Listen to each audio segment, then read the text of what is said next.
All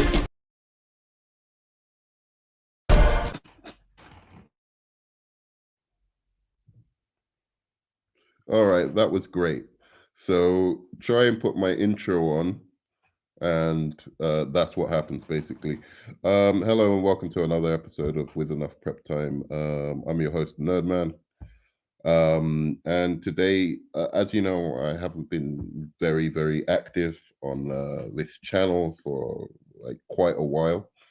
But I guess with all the turmoil and craziness going on in the world, I decided to use my channel for something important, which is to um, talk about the death of a celebrity. But um, the reason I'm kind of this one kind of hit me is just how big this guy was, and also kind of like the impact this person had on me, growing up. Now it's funny, like I'm talking with K Dots, who's of like a different generation and probably experienced friends in a completely different way to what I did. So we'll talk about that. And first of all, just R.I.P to Matthew Perry. Um, Thanks for making me laugh tons, and just being one of the people when I was like a kid and very um, awkward, bad with girls, you know, um, just yeah, like like I was just that kind of a little bit of a dorky kid in some ways, but he gave me an avenue to be kind of like um I just looked up to him in a way. I was just like, you could be funny, like that's one thing you can do, right? And like it warmed me up to people. Um, by just that. But anyway, what were you gonna say, bro? Well, I only seen Matthew Perry in a couple of stuff.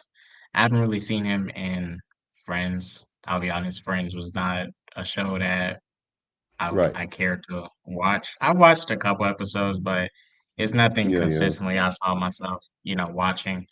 But Mm. I seen him in a couple things like 17 Again, Three to Tango.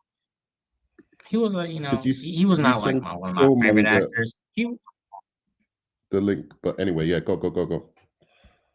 He was Hi he there. was he was funny and stuff. I don't think he was one of my funniest actors I like, but Mm. from what I've seen, seemed like a cool, chill guy. He like to me, he seemed like one of those actors that's just like, I'm willing to do any and everything. I really don't. Nothing feels too little or too great for me. I just want to act. Yeah, I mean, That to be honest, like I always saw that his real talent was just playing that really funny, like with the goofy guy. sarcastic remarks kind of guy. Um, and I think his biggest legacy, obviously, is as Chandler Bing. I'll talk to you more about that. Like, but could you send Chillmonger the link? Because I don't, I'm not on Twitter anymore, so I don't have a way to send him a link. Um, I don't know if Chillmonger, if you were a Friends fan, hopefully you were. But the big thing for me is I because do you when you think about Friends, right? You think of it as this kind of, I guess, because you're like what 20, right? You're born, I think 24. after you, so 24. So you were born like quite a bit after Friends first aired, right? Because it was 94. Yeah, but see, for me with Friends, like there was a bunch of old sitcoms I like used to rewatch and stuff.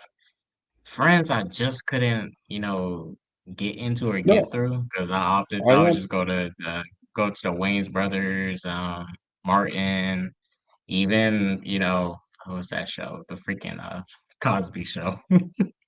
No, no, no. Like, you I would default to completely watching that at times.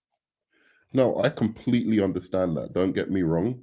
But what I'm trying to say is you've never really felt how big Friends was, right?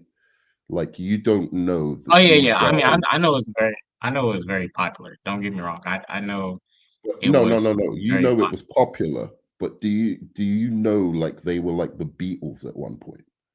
They were people were comparing them to the show and the stars of the show to Beatlemania. That's how fucking big it was. Like, so I started watching it before it was even big, before it was even like a thing. And then it kind of got to a point where it just took over. Like everyone's wants Jennifer Aniston's haircut, like everyone's doing the can you be, like these kind of catchphrases from Friends. And it really entered into a point of it was one of those cultural touchstones, like one of those big things that just exploded. But then I think after a while, what happened is that people, in some ways, forgot that because it became so mainstream, they forgot how, at first, shocking like some of these things are because we just take them for granted now. Like having a lesbian couple on TV, it's like that's just normal nowadays, right? But when Friends Yeah. did it at first, it was like it was really kind of and the topics they were talking about were really kind of taboo to talk about on TV. And people, sitcoms, TV shows didn't really follow young people in their 20s that much. So that's the thing that kind of strikes me about it. And the thing was that I feel Wait, those characters was in their 20s in that show? yeah, they were in their 20s when it first started. Obviously, To when be honest, maybe I thought I they was don't in know their what 30s. episodes you watched, but I'll tell you what, like for me, Friends became lame after season 5. I think that it was never really as funny again. So if you just randomly watch some episodes, then you probably, the likelihood is you've got a 50-50 chance of it being lame. uh, the episodes you watch. But at first, I thought it was a really, really smart, well written comedy. It may not have aged well because so many comedies have done what it did, but like almost better now. But the real thing is that A lot of blacking. Chandler Bing, and I'll go on to Chillmonger after this. Chandler Bing for me, and I think for many, was the heart of that show. I mean, you take if you took any character out of that show and you replaced them with somebody else, I think Chandler and maybe Jennifer Aniston and maybe Phoebe were the most irreplaceable. If you took any of those three out of the, you know, um, situation, then I don't think the show would have blown up like it did. So that's why, it's like Matthew Perry dying is just like that's crazy to me. It's like a Beatle dying. I feel like, because for my generation growing up, that's what they were. They were like the biggest thing on the planet at one point. How did he die? Um he, apparently like found drowned or something like that. In an ocean or in Yeah, a pool? in his hot tub, in his jacuzzi. Yeah. So, I mean, we Did you not? know Did you hear about this, or you didn't hear about it I've until I've heard about the I death, but I didn't know he drowned in his Bro, he jacuzzi. drowned in a jacuzzi? That sounds like, when yeah. you're mixing drugs and things go sour. It He could had have to have been. been on It could have been something. because he It because he had a huge drug problem towards the end. That's what we found out. This guy was the funniest guy on TV at one point. Funniest guy, definitely in Friends, and it turns out that he was miserable. It's the same old story. It's the clown, who's secretly in despair. It makes all of us laugh, but in his own life, it's like it's all falling apart. And so he's come out recently with books and stuff about like his drug addiction and Mm. his depression and how he's gotten over it, and he seemed to be in a better place. And yeah, now a year later he died. It's just, yeah, that one just hit me because I saw it today and I honestly thought it was a joke. I was like, that's a really tasteless joke, and then I looked it up and it was like, oh shit, it's for real. Did you watch Friends, Killmonger, or were you keeping it real like Brother Matumba here? Yep, keeping it real. Look at you guys. There were no blacks on Friends. I ain't watching. I don't think that's Yeah, why. look, and see that's the thing. That's the thing. That's the problem with Friends. I'm all No, right. So, you guys, the reason I'm at a hotel, I was at an NAACP event. Now, Brother Matumba. it's very interesting that we're talking about Friends, a show with no black characters, while I'm at an NAACP event. Was he serious? Yeah, I'm not No, that joking. was a bit that was a big controversy about Friends at one point.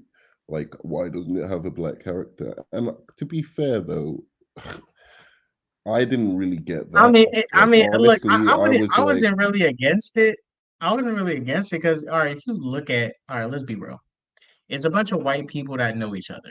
It's not that they won't have a black friend, but like, most of my friends, I would say at the moment, are of, the same complexion as me. At most, I probably got more Hispanic friends than I do white friends. I'll really be honest, I really don't got any white friends right now, right? mm, But it kind of makes sense with the friends cast and stuff, like, that group, bunch of white people. Of course, there's gonna be a bunch of white people. Their whole friend group is white people. I don't know, it makes sense. This is the yeah, thing. This is the I never complaint. We're really talking got about. that because there was black cameos on Friends as well, even before Oh the wow, controversy how happened. progressive! What No, no, I'm not. life-changing cameos! Like that's such bullshit. If you ask No, me, dude, the dude, six it was the people are biggest the main hmm character. Yeah, go. Go, go, go, go, go, go. Finish, because you were Once you gonna. establish the main cast, if there's not a supporting character, the delivery man isn't black, and who cares? Who cares about cam? We have to stop Chandler's boss valuing. was black. Good for them. Even if she Okay, but wasn't, go. she I'm was sorry. not the What's your point? priority of the What's your show. point? That the, But what's your point? and I keep saying it, That's bro. bad. The cameos and seeking for more in a show where all six people are white. Like, what are we even trying to reach for anymore? We're talking about grasping for straws. Like, oh, okay, at least it was a little bit black. Who the fuck cares? All six of them are white. Let them have their show. I don't care how other background characters or reoccurring roles No, happen I to be don't black. care Who cares? either. But it seems like you're upset, like at the show for it or something No, like no, that. no. I'm You more are upset at you because for what? because you made it seem like if they had more diverse in the supporting cast, like outside of the top six, then things would be better.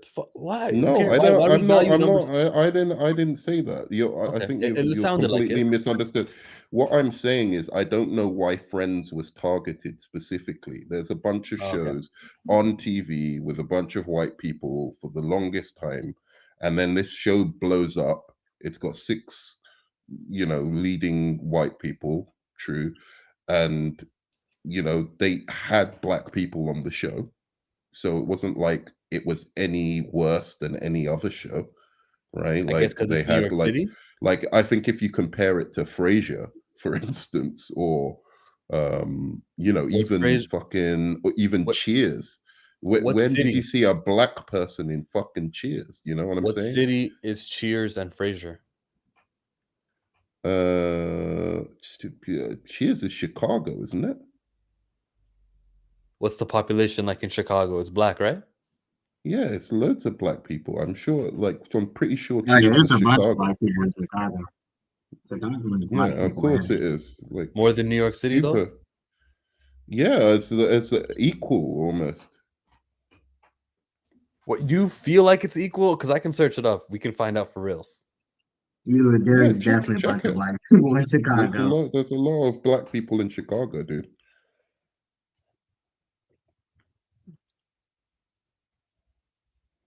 Even, yeah, it's probably the same amount as New York. I mean, because those are major cities in the U.S. New York, Chicago is going to have a Let's a see lot what of black Jack is people in it. saying.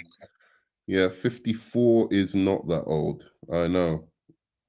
It's really sad. I'm gonna start really getting healthy now, actually. I've started I've got I like started doing my workouts regularly plans too. for diet, everything, because these people are dying too soon, bro. Like, and these are famous people, with doctors and like, I mean, to be so fair though, I'm he just like to be fair though, I mean, he died from, I mean, an accident, drugs yeah. or I yeah, an don't think he accident. was on drugs, bro. I don't think it was like he had a Well, relapse or it's something like that. But maybe, I I'm mean, not it saying sounds this like could be a something. possibility, or it could be this. I mean, he is in a jacuzzi. It's hot. He's probably sitting in there for a long time. He could have, possibly passed out, or maybe his muscles and stuff went numb, and he just Mm. it was probably hard for him to move around in the water. That does sometimes happen if you sit Hey, in those type can of you things share too long. this? Can you share the stream, or did I not do it right? Like, so you can't share I'm it, not. right? I'm not. I don't see the option. Chill. Do you see it? It is shared on my computer. I can see that you shared my screen. No, no, No, no, he's no. talking I about the mean, share the do screen you? Because option. you have to do a share. How do you do that? What I did is I went down to present and I chose to share my screen. But it's up to someone like the No, no, administrator. no. I don't mean share screen. I mean share the stream. Oh, my apologies. Okay, yeah, I can't do that on mine. I don't see the option. Oh, right. Sorry, I thought I'd put it on. My apologies. How do you do that? Usually on the top right, instead of saying end stream, instead there's like an option. Would you like to share to your audience? Oh, okay. Mm, yeah. Chicago has a black population. Where's the black? Black, black. Give me black. Come on, give me black. I just saw it. Well, let's go to New York. New York City. Mm, What borough was Friends in? If you're a real fan, let me know. mm. Well, next Bro, time, Friends was in New York, and New York City, it wasn't in Manhattan. It was in some. Look, they should have. If you're talking about demographics, it should have had black people on the show, but it did have black people. 25%. But It did have black Chicago, people on the show. Chicago is 32%. So yeah, you're right at what you said. Based on the city, you're Mm, totally right. Now, I don't know about the borough, right? The borough that they're in, Bronx, Manhattan, the fives. mm. Here, look. If they lived in Brooklyn, then yes, it should have been more black. If they Yeah, lived yeah, yeah. in Bronx, yes. nah, they, they was in Dude, Queens.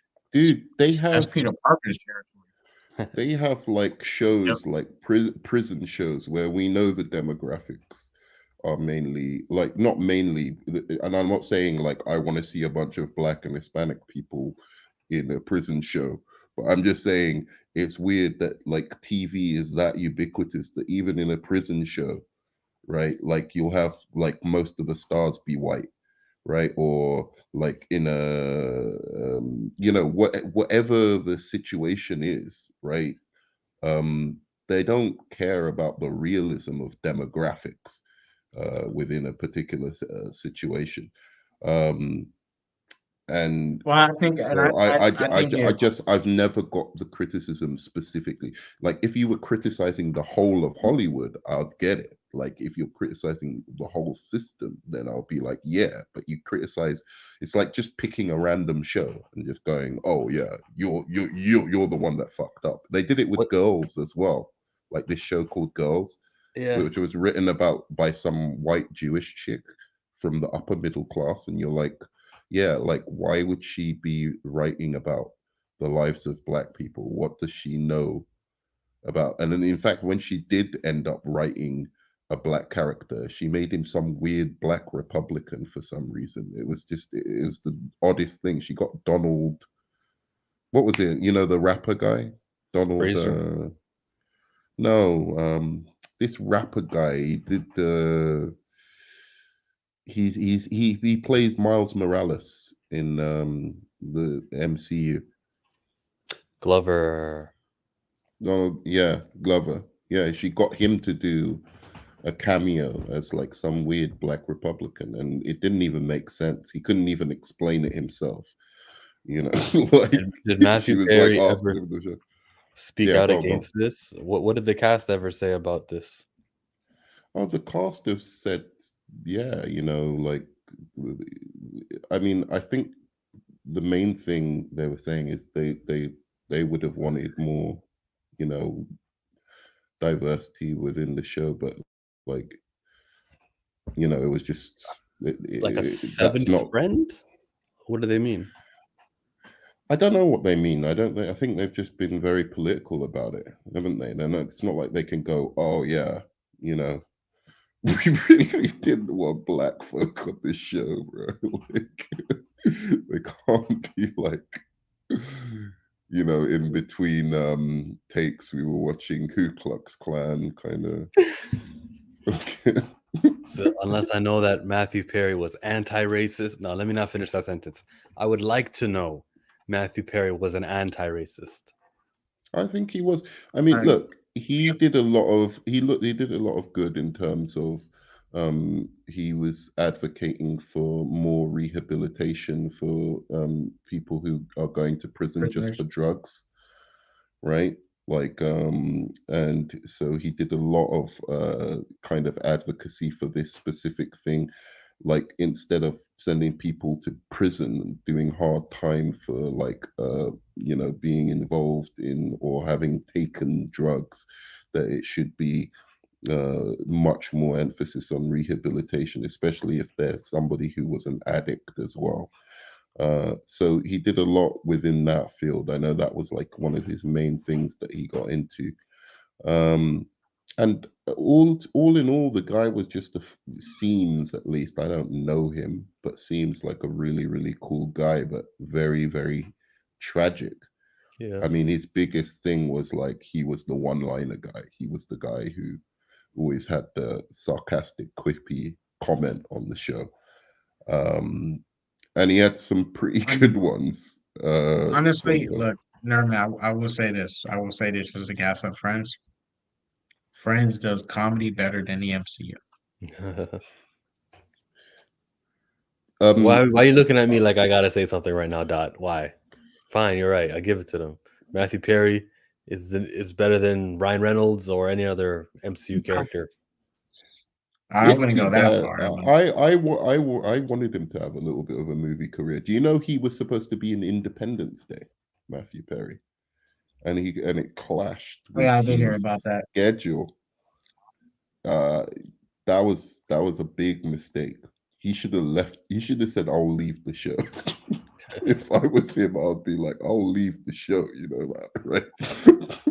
Well, you know, Because well, either it way, was he either way, you even if he didn't take it, being an Independence Day would have been iconic for him, knowing what we know about the film. But I think him just already solidifying himself as a Friends cast member probably equals just as much as what Independence Day did for like Will Smith. Uh, you know, as far as like helping nah. his I name mean, just. look, he's rich. Like he got $1 million per episode in that last season, bro. So he's rich. Actually, how many episodes are there per season? What, 20? I know they're 4? syndicated, so it's over 100 overall. Yeah, and then the syndication. Well, I mean, if we're talking Friends, you know, old school television, Definitely over 15 episodes. Mm, well, all I can say is I hope he wrote a will because that's a lot of money. He's that syndication goes for ages. I don't think he has kids or anything like that. So He doesn't. Let that me get his yeah, Wikipedia. that syndication No goes kids. for no wife, no kids. So maybe we Well, can like claim. Can do you think what you're in Canada? Can't you claim that you're his? Like do you say that you found out Matthew Perry was your dad? He also lived Urban. briefly in Toronto and Montreal. We can make something Exa- happen. you can make something happen. Yeah, yeah, yeah. Urban trying to claim people inheritance out here. That's sad though. That's sad that if something happens, you don't have kids, that it'll just go to back to the government. That's not right. Yeah, no, he's got a lot because with this syndication, he gets. Do you know how much Friends is syndicated through? I know people who learn English by watching Friends, right?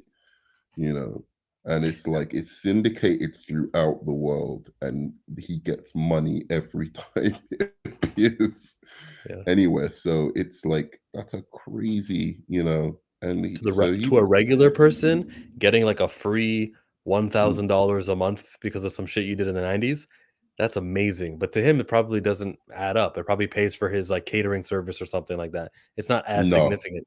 But dude, yeah, you to his don't kids, understand. what? Yeah, go on, go on, go on, go on to his kids. To his kids would love that because his kids would be like, "Oh, look, we get free money and it pays for our food. We don't have this high standard of living." But Matthew Perry had a high standard of living, so it didn't really affect. I know what you're gonna say. You're Dude, I preparing to think tell me he, just how much money it is, but really, even in the I '90s, think and considering it's, streaming doesn't give you that much residuals, you really think it was that much? I think it was a lot.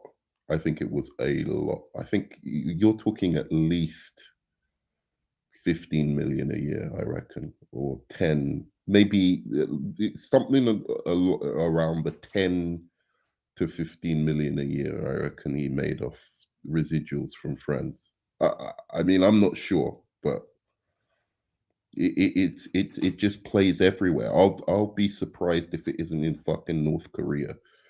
Like I'd be really shocked if that Friends wasn't playing somehow in North Korea. Even You know it's that like, or the they North have a North Korean version. There's 2 Yeah, times I come, wanted to bring wrestling in up. 1, yeah, Kevin Steen said he learned speaking English and from watching wrestling, just like Jim Ross taught him English. And the second mm, thing is North Korea has the world record for a stadium of an audience watching a wrestling ring. Like that, these guys in North Korea, as odd as they are, they've got these weird what? Dennis Rodman is into the North Korean culture? I don't get it. I really don't mm, understand North Korea. So sure, Friends could probably be playing there. mm. What do you mean by this, Jack? So people, if we talking about real life, it does not always help their lives. Chillmonger. Oh, maybe he's talking about the benefit of the residuals, like the Oh estates. yeah. Real Okay, life, as right. in I just got. he has a high standard of living. A cost of living for him is a lot, but for like guys who are not celebrities who got to do a 9 to 5, their income is less than 100K every year. You know, those checks are going to be very helpful. Mm, yeah, yeah, yeah. No, no. I'm obviously. I mean, but my point was more that like the fact that he was nearly an Independence Day would have been a big deal for him. Like as because it's one thing being a TV show star, even if it's on the biggest. I think Friends is the biggest show of all time. I don't think there's like maybe Game of Thrones, I mean, One but Piece apart from Game of Thrones, I can't think of a show that had that much. Like just it was a phenomena. Like in my lifetime, like there were shows that were like there, but like everybody watched it. Like Lost. everyone. No, not on that same level, bro. not on that same level. Do you understand that these guys were they were on the cover of Rolling Stone and all of this kind of they were like fucking rock stars at a certain point. Like that's how big these guys became. Like when it first like in season two, it was just everywhere. Everyone was talking. There wasn't a single person I knew that didn't watch the fucking show, like in England. Isn't that You kind of know, like anecdotal? Don't we got to look at numbers and say, you know what, the yeah, One yeah, Piece yeah. anime. No, I mean, I'm not saying. Look, I only have one life, one perspective, so I can only see it from my, you know, life. And the two, there have been like big, like for instance, when Eminem blew up, right? That to me felt like this guy's like a fucking rock star. He's like the Beatles, like he was everywhere. You know what I'm saying?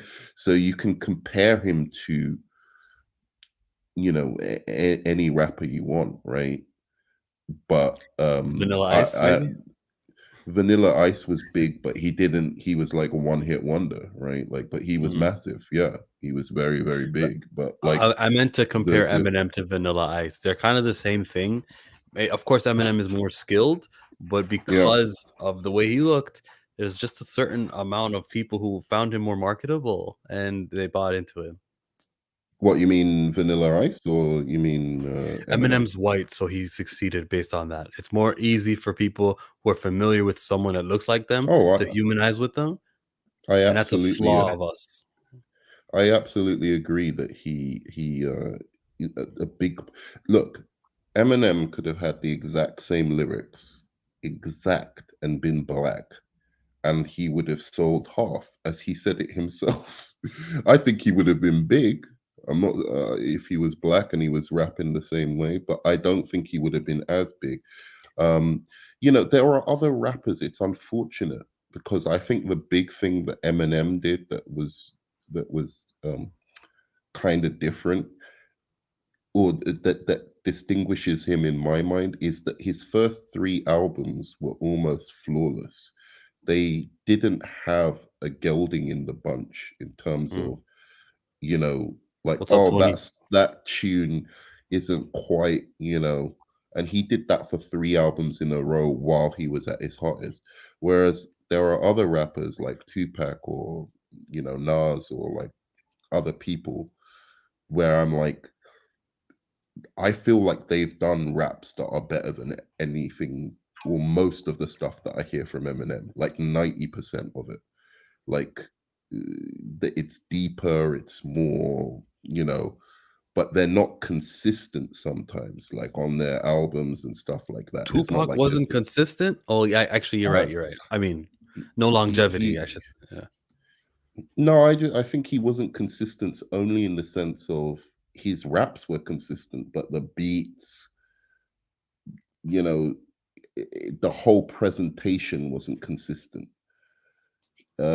He was just more into like just let me get on the beat and just rap and blah, I just want to put whereas, you know, with Dr. Dre doing Eminem, I mean Dr. Dre is a big part of and you can tell because when Eminem went into um producing for himself or making his own beats and all of that kind of stuff, you saw a decline, from that fourth album that he's never really recovered to get to the same place he was at. People try and make it out like he's at the same place from those first three albums. He's never got back. Album Never. called Recovery. Hmm? Did he have an album called Recovery? I think that's one He had people an missed. album called Recovery, but like it weren't it weren't as good, and you could tell that's the difference between having um Dr. Dre as your producer or not. But what were we talking about anyway? Well, you Why said were that we he said that Eminem's stardom was like the Beatles stardom, like these guys stardom. But I wanted to see who the guest stars were, and let's just see like who they attracted. Did they ever get an Eminem? Like, who's this here? Yeah, the Jean That's Claude Van Damme. Jean Claude yeah, Van Damme. Second season. He was actually Charlton Heston. Charlton I don't know who he Heston. is. Never heard of You him. don't know who Charlton Heston is? He played Moses, man. I didn't watch that. Yeah, Sean you should. Penn. he's the whitest Moses ever. That is true. Reese Witherspoon was in here. This was Yeah. right before Legally Blonde, right? I don't know. I'm sure it was. Julia Roberts. What do you mean I'm so white? What are you talking about? Ignore him. Why is he saying I'm so white? What do you mean? Yeah. That's Julia Roberts. She look good with that red hair. Is that a Hey, wig? you know, Like, they're not big. oh, by the way, Matthew Perry smoked Julia Roberts as well, bro. Was this a crossover episode with Jason Alexander? Oh, this was funny. This was actually really funny. He wanted to commit suicide. What? That's not funny. Not the fact that he wanted to commit suicide, but he phoned he phoned Phoebe, and so he's on the phone like and he's at work, and he tells her, like, because he's a sales rep or something like that, and he just tells her he's gonna, off himself, and like Phoebe's just trying to keep him, alive essentially, and That's he's Suicide Riz. yeah, but it's this. I love this guy. This guy is one of my biggest sitcom heroes, actually. Like you guys, did you watch Seinfeld at least? Sorry. Oh man, I've seen Seinfeld's actually really some of good. Seinfeld. I mean, Seinfeld is like the more artistic Friends, basically. It's like a more artistic version of Friends. You're British, so you're saying artistic, not autistic, right? No, artistic. You're not helping it. Not, That not, sounds like both. not autistic or artistic. All right, gotcha. Got it, bro. Can I play it? It's only. Yeah. Oh, you're echoing, by the way. I got nothing. Wait. Hey, Marge.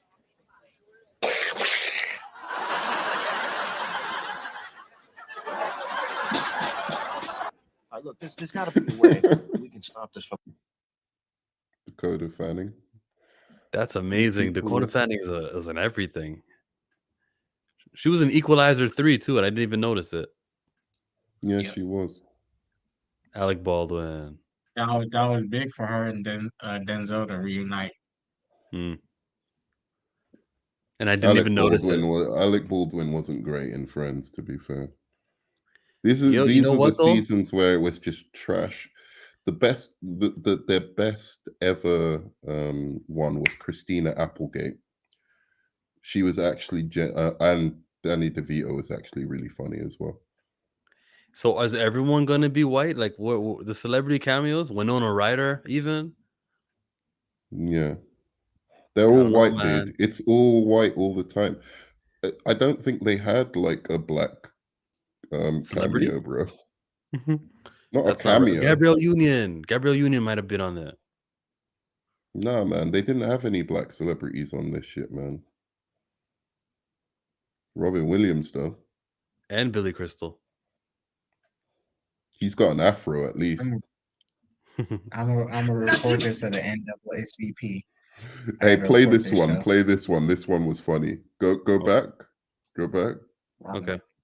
Play This the is gonna be hard, but Robin wanted Williams. to come from me. He said, I wanted to come from me. Nobody else. What is it, eh? It's me. I've been sleeping with your wife. So you're the gynecologist? Hey, I'm trying to have a private conversation right now. Oh, can I hear it? Could you please not just give me this thing, all right? All right, enough. And you are no longer my friend. We are finished. Nada, no more. You are a bastard for doing that. Come on. Get away from me. Yo, it's funny though. Robin Williams died from the same sort of circumstances. That clown that you were bringing up, Nerdman. Like, Yeah, he gets sad. Yeah. he was even bigger, man. Like in a sense, because obviously Robin Williams was a fucking genius, and it's the same thing. It's like these guys, whenever you see somebody who's funny, guaranteed they're fucking miserable. And they use kind of, I think they use irony as a shield from their pain. Basically, that's it's a weird thing. That's the people who make us happiest. You know, you go back on the list of the people who make you the happiest are always the fucking miserable ones. Jack Slaw is on a roll right now. He said, "Well, I think what it is there's no black people in New York. That's what it was." People would hear what you're saying. Friends had more white heads than a high school team. The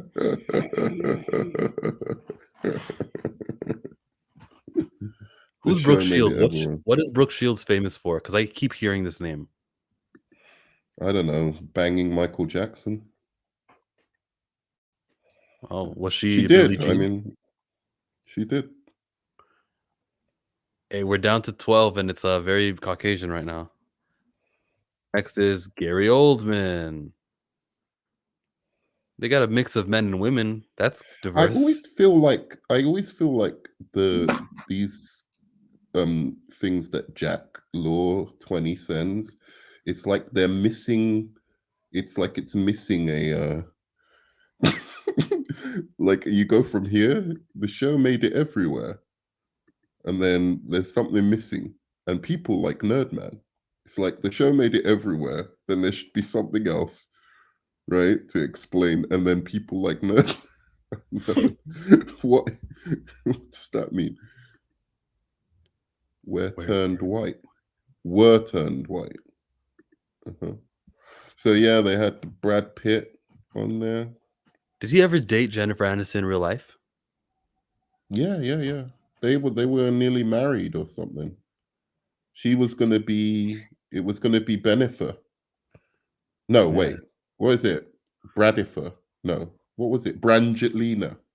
No, that's the new No. one. What they had a name for them. It was Brad and Jennifer Aniston. Braniston? Maybe. I don't know. Benifer was the first name. Oh, it was Benifer? Yeah. Well, But I mean, that makes him sound like his name's Ben. but I mean to say that when Ben Affleck and Jennifer Lopez got together, that's the first combined couple. That was Benifer. Right, got you. Number 5, is he white? Or is she white? Yep, she is. I'm telling you, I don't know who that is. there was never a famous That black right here, star Cologne. on Friends. Never. They have not had one. They had a recurring character who is an actress who's black, but never a celebrity. They never got like a black celebrity at all. Bruce Willis. Brucey baby. Freddie Oh, Prinze. Freddie Prinze Jr. Yeah. What was he famous for? He was trash for being trash in the You 90s. remember she's all that? Oh yeah. He's famous for being the that was a good trashiest movie. actor of the 90s. Are you talking? Did you just say that was a good movie? She's All That is a Well, good she's all that? movie. Yeah. It's got a good Yeah. song. It's got a good soundtrack, Kiss Me, but like let's He not also let's not go crazy. he also played Fred in that live action Scooby Doo movie. Yep. He does I the forgot voice. he played Fred. I It's know one of he those played Fred people in where the you're just live like, action movie. He was it's one of Fred. those people where you're just like, how did that guy become famous? No discernible His name. talent. You said Christina Applegate was the best cameo, you said? Yeah, definitely. She was number 1. Did they say really? So they said top 20 and they put her as number 1. Yeah, she was fantastic. Yeah, this was made Play by this Oh, bit. no. Maybe it's funny. Okay. Because she usually what she did was funny. Hello? But go back. Yeah, hey. Go back. Oh right, okay. So it's just a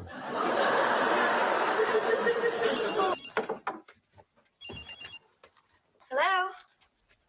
Yeah, hang on one sec. Can I take this upstairs? Sure, we don't live there, but Seriously? It's just these rooms? Thought you were a doctor. Yeah, no, Ross has a PhD. Ew. Okay. I don't even know what that means. That wasn't that funny. But anyway, I should say before I leave. Not before I leave. I'm not gonna leave like immediately, but I want to say this before that one of the reasons I did this, like I came on here, and this is like a genuine thing. Between him and Phoebe, these two characters are like two of the people that shaped my personality like Is really that a lot. Gabrielle Union? Now, I'm not saying like, you know, uh, can you stop playing this just for a second, like just one moment. Like I'm not saying that was Gabrielle Union, Yeah. She was part of wasn't the it? show. They were dating the same girl. Wait a second.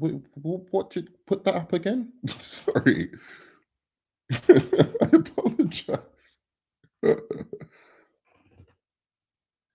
It's That's not shared. the black girl he was dating. It is now. What is this like? This is a And completely different black girl. another time after that. Boy, I'm getting hungry. Hey, Joey, have you ever been so hungry on a date that when the girl goes to the bathroom, you eat some of her food? Yeah, all right. That's cool. So anyway, what I was saying is that between Chandler and Phoebe, as I was growing up, like Friends came out when I was about like 14 or something. And it, as I said, it was something that I molded myself kind of on, in terms of the character of this, of Phoebe and Chandler, one being weird, one being always with the smart aleck remarks. And it really did actually help me through school, and it helped me gain friends in a ironic way. Um, and it's always stayed with me. It's a weird thing. It's one of those weird people who and that's why I feel sad. That's why I feel like impacted by it. That's why I wanted to say something about it. I don't know if I've done like a tremendous job because I don't know the guy. I'm not. It's not like I'm emotionally devastated by the loss, but he is one of those people that if I were to have met him, I would have been completely starstruck. You know what I mean? Like if I had have met him, I'd have been like, "Oh my God, Chandler!" Like and Chandler. tried to and actually tried to speak to him and tell him, what he meant to me, right? Like what he had, meant to me growing up. Um, I'm not the biggest fan of Friends now. As I said, I don't think it's dated. Like it's not it unfortunately hasn't aged very well, but I think that's probably because it was the first to do so many things that those things have become so, you know, um that they've become so universal in the stuff that we watch and like. I mean, you look at the MCU, trust me, Tony Stark was partially based on You okay? some, you like his humor. I know he's like sleeping or something. Tony Stark, right, was like partially based on a character like Chandler. It's not that kind of humor Tony was Stark was Wait, created. wait, wait, wait. You talking about MCU Tony Stark or MCU Tony Stark. I'm saying you okay? you look at like the popularity of that kind of sarcastic type of humor. y- Uh, Uh, there wasn't a TV character, I think, before Chandler Bing who brought that kind of humor and did it really, really well. Um, and was like consistent like that of just having these fucking great lines. Um, I I think he popularized that type of humor in a sense. So I think a lot of things that, but what I'm my point, going back to the point of just Friends and how it hasn't aged well for me, is because I think that when you see how it's influenced so many different, you know, things, it's like one of those things where the original ends up not matching up to its copies, right? Because the copies come along and it kind of entrenches. It's the last thing, and I promise, but like it's like a lot of people love that film, or think that um, Citizen Kane is one of the best films of all time. But I guarantee if you watch it now, all of the cinematic techniques that it innovated that make people think that film was so special at the time, you've seen those cinematic techniques so much that it won't impress you anymore. Do you know what I'm saying? So a young person That's not a coming fair along seeing comparison. it, you'll be like, the filmmakers have like done that so much that you go back and you're like, oh, whatever, you know. So yeah, but and Matthew Perry was a big part of that innovation of that show because he was on fire, man. You'd never seen anything like him when the show first came out. He was such a fucking legendary character. So that's what I have to say about him. Now we can go back to abusing the chauffeur. Nope. I want to continue.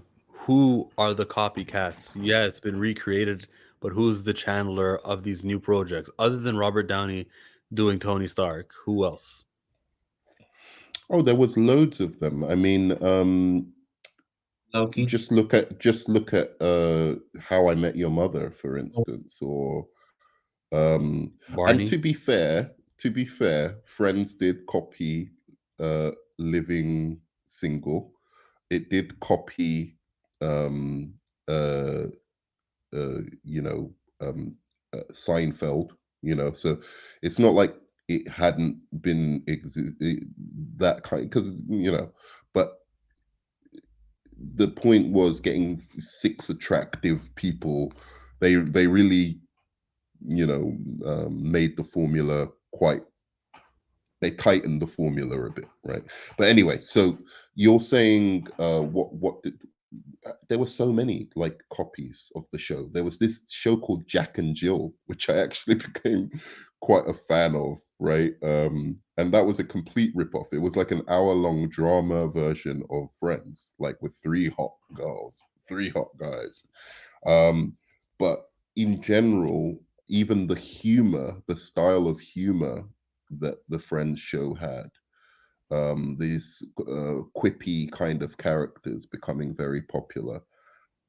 I think, you know, yeah, it's like you look at any sitcom post Friends, it was influenced. You look at a lot of comedies post Friends, like comedy films even post Friends that are a little bit. Uh, I was thinking even, um, you know, Superbad. You remember Superbad? The movie with The McLovin? movie with McLovin and all of those kind of characters, right? That whole Sheldon dynamic O'Neill. between them, Oh. you know, the fucking Jonah Hill character is basically a Chandler ripoff, you know, like but with a potty mouth, right? It's just Chandler with a potty mouth, and that's why I'm saying, like, when you watch something like that, and you're like, wow, that's really funny shit, you know, like Superbad is hilarious, and then you compare it to Friends, you're like, Friends, whatever. It's a bit vanilla, but you have to remember, Friends did all that shit first, right? So that's what I'm kind of saying. Man. No, man, if you were on a panel talking about this with a bunch of white people, you would fit in much better, probably. You think Uh, I'm not white? I don't know if he did not do the fall out of game. He would just but seriously, what show in your time do you feel has had that kind of mania about it? Because I can only think of Game of Pokemon, Thrones. Nah, Breaking Bad. cartoons don't count. Breaking Bad was very, very, very big. You better change the I angle on that phone, sir. Yeah, I don't know what I'm on are my you laptop. doing right now? What are you doing right now? I'm in my bed. Had to get comfy. Whoa, whoa. Yeah. Um no, Breaking Bad was massive. It really was. But I Okay. don't think I know. I think that only Walking Dead, made Pokemon, Game but of do but Thrones. do you agree with me that that only made what's his name big? The the star of Oh, Breaking Bad. What's his name? Bryan Cranston. Bryan Cranston. I Only mean, really made him well, he big. was already The rest of he was them weren't get already big to an extent. It made him he gained more popularity for sure. But I mean, How Bryan was he Cranston was big to like an extent? He did Malcolm in the Middle. What are you talking about? What was he big from? Was Malcolm in the Middle, and then maybe Power he did some Rangers. shit, but like nobody cared about oh yeah, Bryan Cranston he did a until whole bunch of Breaking voice Bad. acting on Power Rangers. He did tons That of voice is acting in on the Power Rangers. 90s ensemble cast show that was a hit everywhere. Power Rangers was as big as Friends. No, it was not. True. Ouch. Because It it's a was. kids show. It's a kids show. It's different. But see, It was but massive. It was even it adults was had watching it. like see Teenage Mutant Ninja Turtles, right? That was massive, right? Everyone knew Teenage Mutant. Your parents knew Teenage Mutant. The kids knew Teenage. But the point is, not everyone was watching Teenage Mutant Ninja Turtles. Kids were watching Teenage Mutant Ninja Turtles. I mean, And to be fair, the and the the the, the, there's a reason the why, Nerdman. You're talking about the first animated show I'm talking in the about Power 90s or whatever. Rangers. I wanted to give you a No. example You said because you the brought up Ninja Power Turtles. Rangers, the reason I'm saying this is because the Power Rangers didn't become massive global fucking stars like the cast of Friends. That's what I mean by they were the Beatles. I.e., I mean, as I would soon as disagree. I Friends think they season did. one, season two, It's different levels of stardom. If you go to a convention with a Power Ranger right now, they're gonna have a pretty long line from that original cast. But it's not like they got the movies and the stuff, the commercial success that the that's what I'm Friends actors. saying. You're right. That's what I'm saying. The Friends actors, every single one of them got a movie after the second season. Not one of them didn't get like a movie offer or did a movie. Now their careers didn't succeed because some of the movies didn't do that well. But Where you does know Matthew the Perry fact rank? that Matthew Perry's dead last in terms of movie career, I think he's dead last. Actually, and it's Yeah. sad because it's one of those ironies He was never. because he was the one that made people keep watching the show. People But you can say didn't have to Jennifer say it that Aniston all they way. want. You didn't have to put it with that wording, dead last. Come on, Nerdman. The insensitivity. Oh shit. Anyway, what Okay, were you okay. gonna How say, does he Kenneth? rank? Because you said a couple times he was the three sexy men. Is he dead last in the three sexy men, or does Matt LeBlanc and David Schwimmer have it over him? What do you mean? How am I You supposed to said, do that? I don't know. Madeline. I don't all right, fucking know. you're, What do you're you avoiding mean? the question. He's pleading the No, fifth. I mean he said most attractive to me. There Like we go. Matthew Perry was most attractive to me. I mean, like as That's what I'm out of the talking about. guys, but I don't know what everyone else feels. What am I supposed to know? No, but I'm not saying that in a gay way. I'm just saying from like me assessing what I find attractive in people. You I turn on would the say camera. Matthew Every Perry. word you say right now is in the gay way. No, I'm just. You asked me a strange question. If you ask me about the girls, then I'll probably be able to give a more thorough answer. I like funny people, So Phoebe is for me the sexiest, but I know that most people would say that Jennifer Aniston probably is the most attractive, but I find um, Lisa Kudrow just endlessly fucking sexy. Just me. Um, but yeah, so he, but this is the sad thing about him, his career being the him having the least success in his movie career and etc.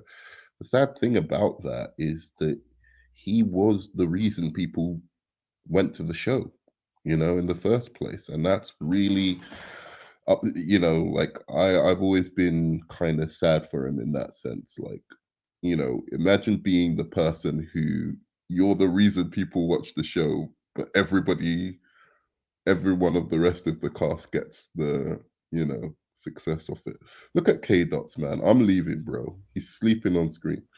K Dots, K Dots. Oh man. Well, do him a favor and remove him so Yeah, nothing. I'll Yeah. remove him. But yeah, I'd I like to feel get back on topic because I feel like everything I say is about Eminem, or we always change topics, like, or black characters. No, let's get on Matthew Perry. Maybe I So, should pull up his but filmography. you never you can pull up his filmography, but you never really watched Friends. Not really, So no. I don't know. Uh, Tony Robinson. I feel Lisa could. That's some bullshit, man. Lisa Kudrow is sexy. Even if you say that she wasn't as good looking as Jennifer Aniston, I could kind of understand that. But she was way better than Courtney Cox. When did Friends finish? 05? Yeah, he hasn't done shit, man. Look, I know. So maybe the drug issue did make studios want to not invest in him. yeah, he Because had to walk off a movie set at one point because of his drug issues. what's it, Birds of America? I I used to watch all of his movies in the cinema. Mm. Him and Edward Norton. I always used to watch. I watched 17 again in the cinema, bro. He That's did himself. I'm an undercover Matthew Perry fucking fanboy. His most recent work I never thought about it, but let me see how many of those I watched in the cinema. I'll tell you of the movies. Okay. Did the you movies I watch watched in this.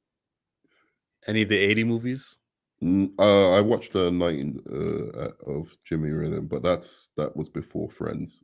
So after Friends, he Getting In, did the first one was the one he did with fucking Die Hard. What's his name? Bruce Willis, Yeah, the one he did with Bruce Willis. I The Whole watched Nine that in Yards. cinemas. The whole 9 yards. I watched that in cinemas. Huh. 3 to Tango. I also watched in cinemas. Way to go. The Kid. I did not watch in cinemas. Was that even a movie? Another one with Bruce Willis. Maybe he had a supporting role. Really? Maybe he had a He supporting was role. And then what cameo, was uncredited cameo. Serving Sarah? I did not watch in cinemas because that just looked too lame. That was Ooh, just Sarah looks pretty. Who is she? Elizabeth mm, Hurley. no. And the whole 10 yards not in cinemas. Numb, I did not watch in cinemas. Birds of America, not in cinemas, but I did watch 17 again in cinemas, which is just Zac pathetic. Efron. That's pathetic, dude. I can't believe I actually watched that in cinemas just because I wanted to support my boy Matty, bro. That was it. He did television, but like Scrubs for an episode. He was a Oh, he regular for did 21 Scrubs. on Studio 60. He was a regular, so he was well occupied in 2006. I mean, to be fair to him, I don't think anyone's really made it apart from Jennifer Aniston. But I just feel like I see um, David Schwimmer, I see him in more stuff. I think really, when you look at it, Matt LeBlanc did the worst. But Mm. because he had this long running successful show after Friends where he played himself, Joey. to be fair. No, he played himself in this show. It was like a deconstruction show where he was actually Matt LeBlanc in the show, and it was about his secretary, like his assistant or something, and that was actually pretty successful. What was it called? Episodes? Mm, It has to be this because no, he no, was on no, it for no, 6 seasons. no. Web He Therapy, was. It was. It was it Top called Gear, episodes? Yeah, no, no. Go to episodes again. Click called on it. Episodes. Click on it. I did. David Craney was on 6 episodes. It premiered on show 20, yeah. The show is about a British husband and wife comedy writing team. Yeah, who travel. Yeah, that's exactly it. See?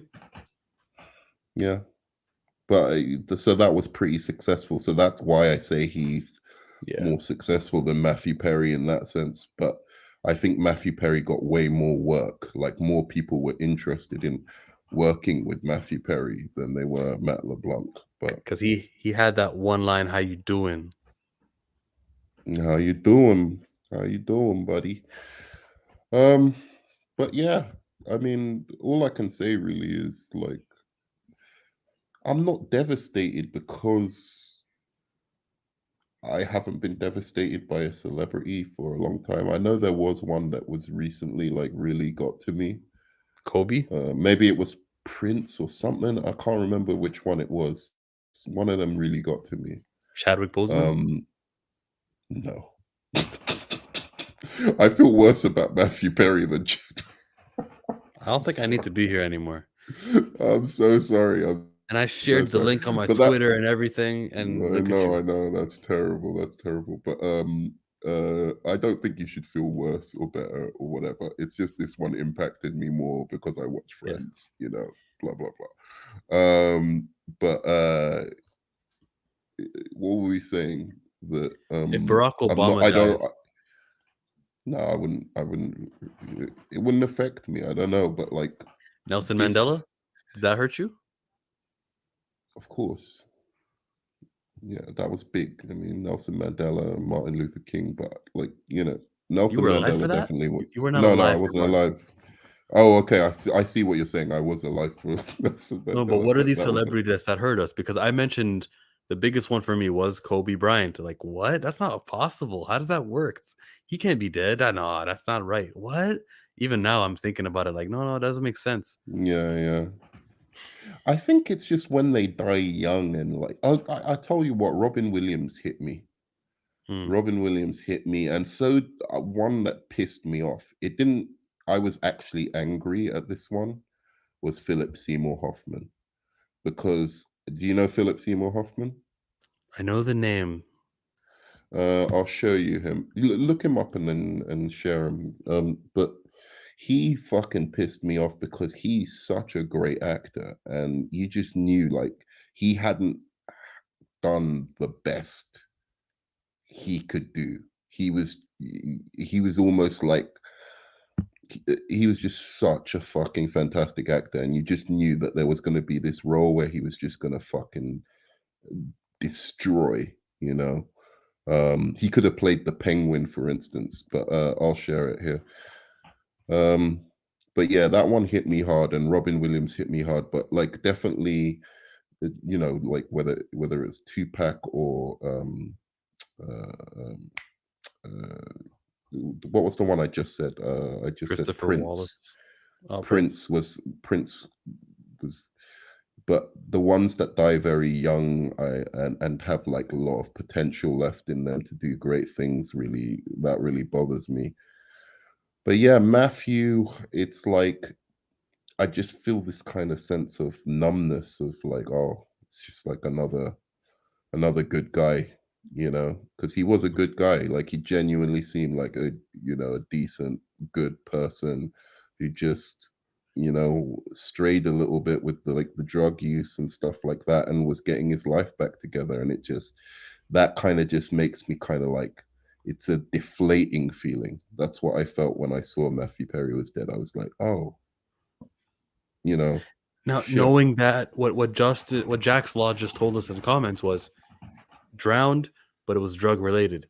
When someone takes themselves over drugs, I do feel less of that sympathy because because I'm so anti-drug, and maybe Kate out will agree with Mm. me, but like it's just like Well, no, he he did at that to least yourself. he was struggling with addiction, and he was like trying to advocate for, like trying to spread education about not doing drugs and stuff like that. So he used his celebrity to try and actually advocate to get these people help. Even Viola Davis came out on Twitter and sent a message to Matthew Perry. I'll read it actually. So Viola Davis, are the best actress in the world. Fuck Meryl Streep. Um, period. I'm serious. Do you agree with that? She is Yeah. the number one famous actress in the world, as far as Where's I'm this tweet that concerned. you're No looking one for? touches her. I'm gonna read it to you right now. Is it an old tweet?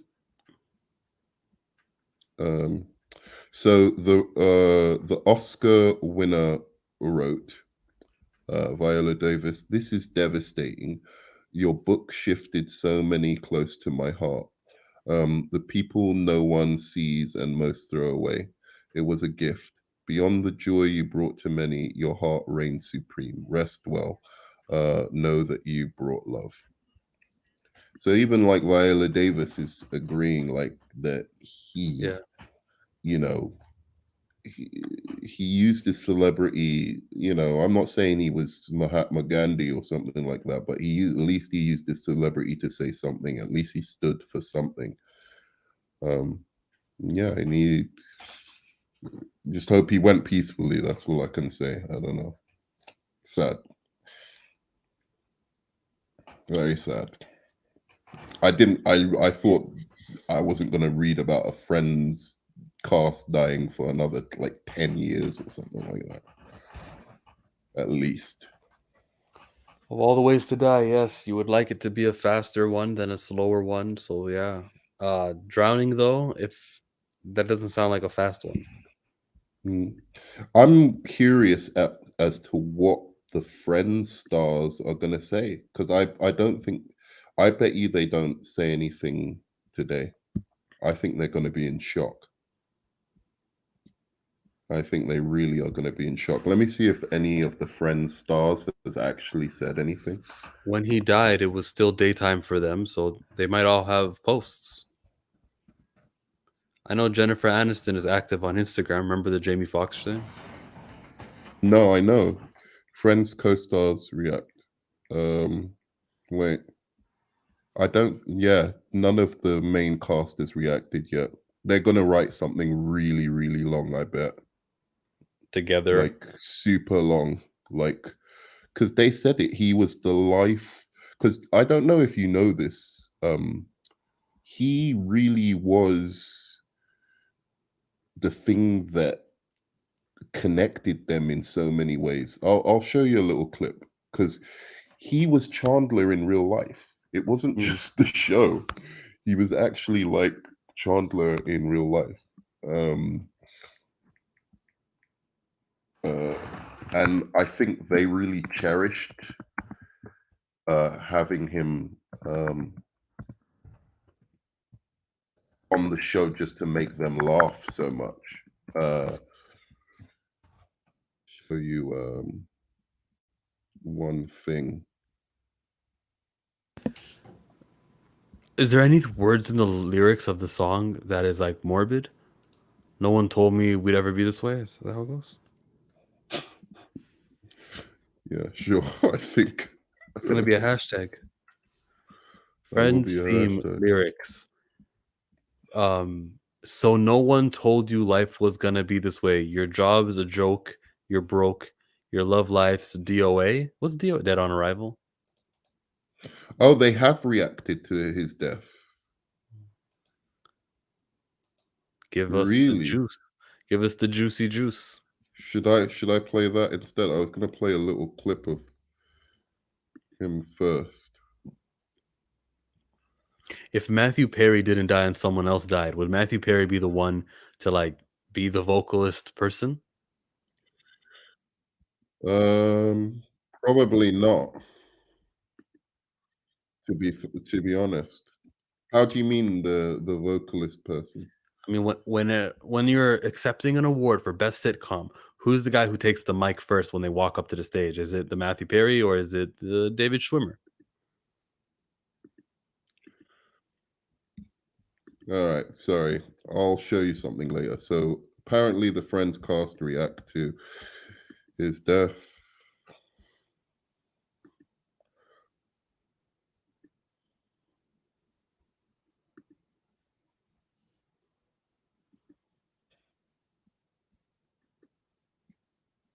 Awaiting the reaction.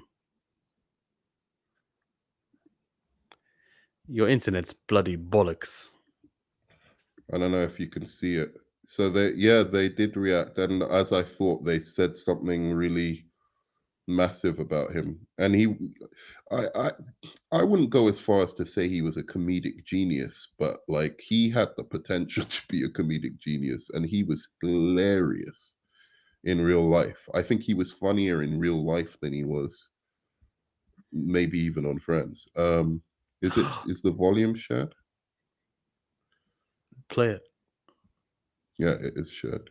So here's what the Friends cast have to say. Matthew Perry has unexpectedly passed away at the age of 56, and the cast of Friends has reacted to this heartbreaking news. Here are their reactions. Jennifer Aniston, who portrayed Rachel Green on Aniston. Friends, took to Instagram to share a heartfelt message alongside a black and white photograph of her with Perry. Words can't express the void left in my heart. Matthew was not just a co-star, but a dear friend and a brother. We laughed, cried, and faced challenges together. The world has lost a comedic genius. Courtney Cox, known for her role as Monica Geller, Perry's on-screen wife, shared on Twitter, "Losing Matthew feels like losing a part of my family. He was my on-screen husband and off-screen one of the closest friends I had. This is a wound that won't heal easily." Lisa Kudrow, who played the quirky Phoebe Buffay, posted a touching tribute on her social media. Matthew had this unique ability to make the world laugh, even during the toughest times. His spirit and humor will forever be remembered. Rest in peace, dear friend. Matt LeBlanc, Joey Tribbiani of Friends, expressed his sorrow on a late-night talk show. Matthew and I shared so many laughs on and off set. He was one of a kind, and it's hard to imagine a world without his quick wit. David Schwimmer, known for his role as Ross Geller, shared a heartwarming memory of Perry. "I remember the countless times Matthew would improvise and leave all of us in stitches. His legacy as Chandler Bing and as an extraordinary human being will forever be in our hearts."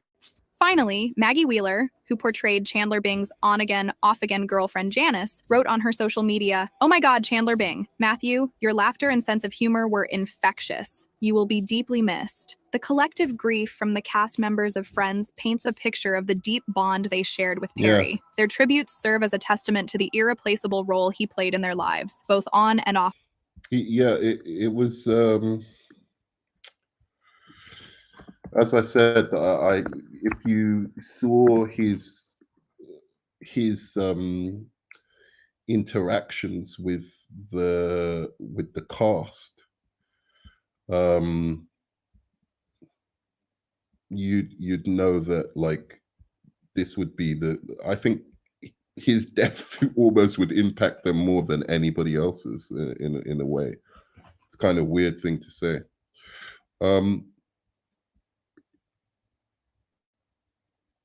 I think that was Yeah, he an was. artificial intelligence reading that because, oh my God, when it's fake. And then Jennifer Aniston's name was pronounced weird also. Jennifer Aniston. Mm. So weird. On the where is left of this your one? screen, it shows all the people you subscribe and like you watch the Kurt Angle's show more than anyone else on YouTube. No. Why is it number one? Did you just recently subscribe? How good of friends are you? I'll I start like with Kurt Lisa. Angle. What do you We're want? very You good try to- friends now. I mean, honestly, I can't be funny about this. We're just, these are 5 people that really honestly matter to Okay. me. So this is the last thing I'm going to show of this. um, this is what it was like, back in the day, and this is what he was like. And I remember him saying something pretty funny here, and you get a sense of Yeah, what his yeah, honestly. And relationship was with sometimes these guys. reporters ask questions about, like, well, what's Courtney like, and they want some dirt or something, and it just gets personal. Because It's why? like, They think Courtney's going to be the big snob or something? I think originally they thought Every article I read, it's like everybody assumes you're going to be the big snot, like you're going to walk in with your nose up in the air or something like that. well, I am. Courtney's actually the most grounded. Of I the think. group. Uh-huh. Would you say that too, Matthew? Thanks. Anyone This else? is the first time I've actually met Courtney. So she seems very, very nice, and I hope we get along well. Yeah. Really? Do you guys watch the show together? Do you get together on Thursday nights? Or are you taping still? Thursday We were better about that in the beginning, but we try as much as we can to get together and watch. So what's that like when you get 6 actors in a room watching themselves? Oh, God. It's a nightmare for anyone else. Is there? Nightmare. So when you first joined the cast, Matt, were you thinking that it was going to be an intimidating thing, or did you think, oh, we need to bond? What? Well, when it first started, I was just really looking forward to getting along with everyone. I think we all sort of came together with like an open mind to get along and bond as quick as possible, and I think that's kind of what happened. I mean, we all hit it off right away. So what y'all do to bond, David? Actually, we just, the taping of the pilot was probably the first thing. Everyone was, the reality of the business is that we don't know if the pilot's going to be picked up. So everyone was kind of keeping their distance and not really investing too much emotionally in the other people, I think, as is the case. Because you may in never any see them again. Exactly. Or there's also the reality that any one of us could be like removed after the pilot. I mean, it's happened a lot in the business. So Still a possibility of that? yeah. Yeah, I want to know how your newfound fame has changed your personal lives at all. Not at all.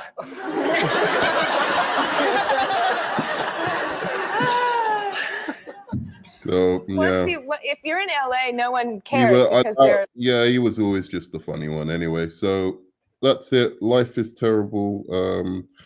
And R.I.P. to a very, very, very funny human being who brought me a lot of joy. Any last words, Chillmonger, to say? So you're trying to go, or can I expand this into another You can territory? expand. You can expand into another territory. Is it going to be Chadwick Boseman, or is it going to be? It's going to be real life. But it's I'll gonna see be, posts about this guy dying, and then I'll see, yeah, Palestinians are dying. And how do we feel about Yeah, go. How do you This is feel a good- about that when there's a crisis that is more important than an actor who killed himself from taking drugs and drowning, right?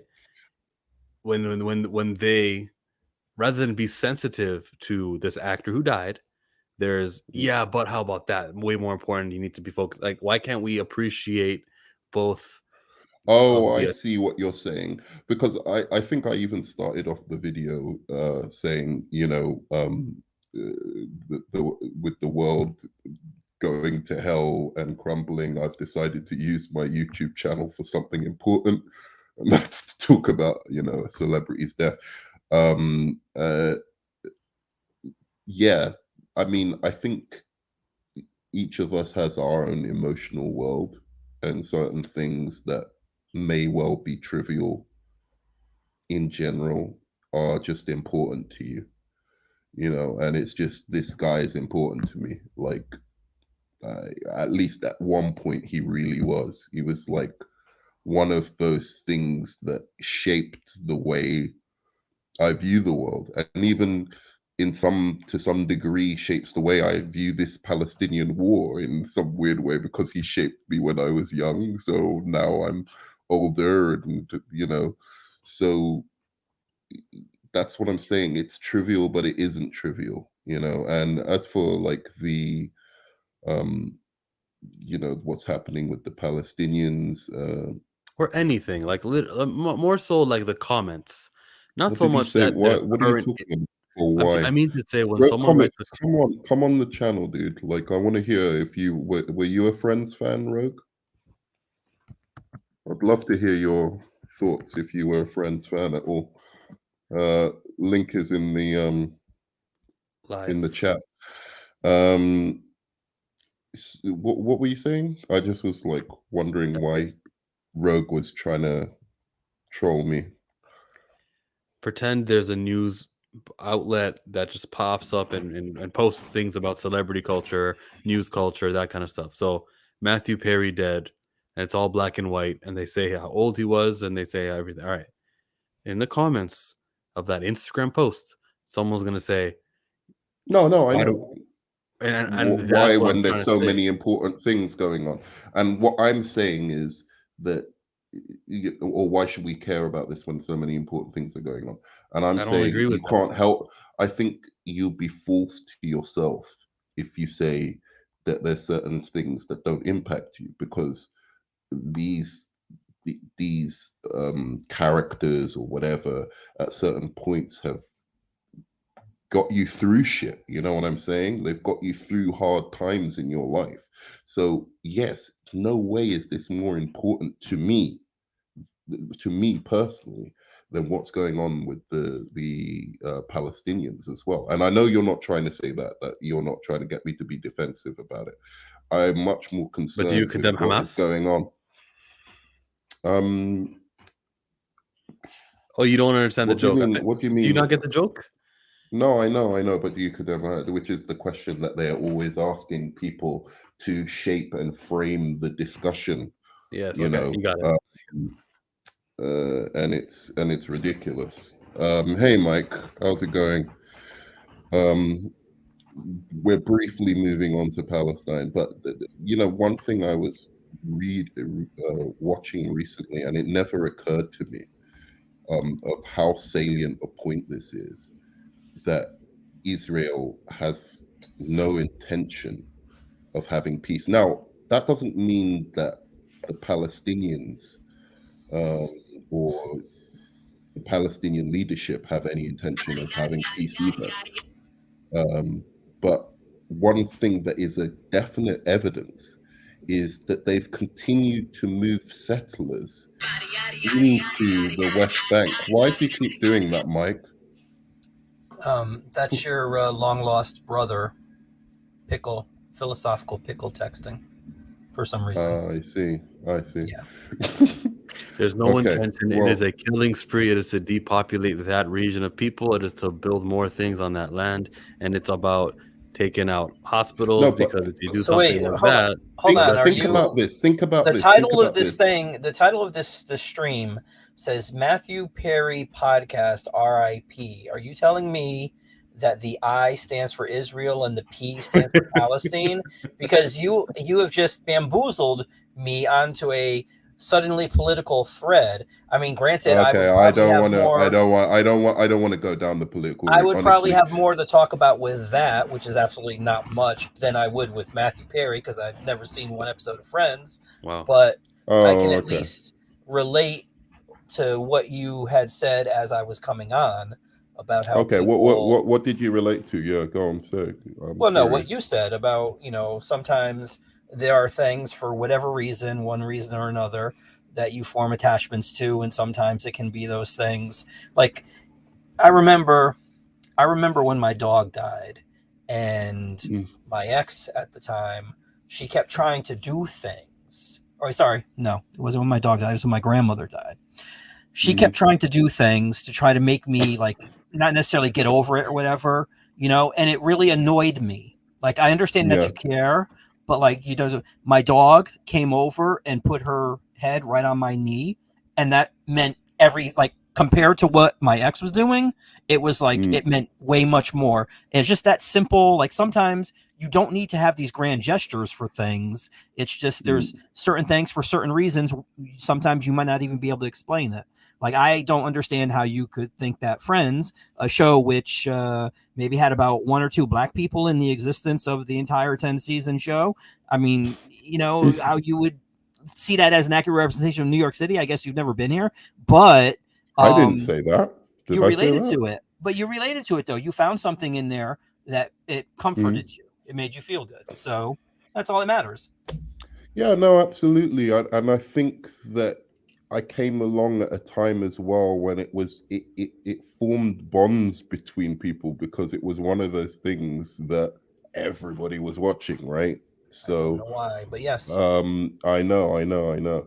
Uh, but everyone was watching it at a certain time. It was the biggest thing on the planet. So, you started having, friends that you're forming groups in school and whatever. Well, yeah, because this was before the And internet. each one of you, I was always the Chandler of the group, like that's what people would say I was, or there was just stupid shit like that, and it's just like it's fundamental as part of a part of my childhood. um so yeah, and so what I was saying, and the reason this Palestine Israel thing came up was just this Palestine Israel thing with World War III basically You think so? unfolding before our fucking eyes. You think it, so? I think it could be, if we don't play our cards a little bit more carefully, it could turn into that.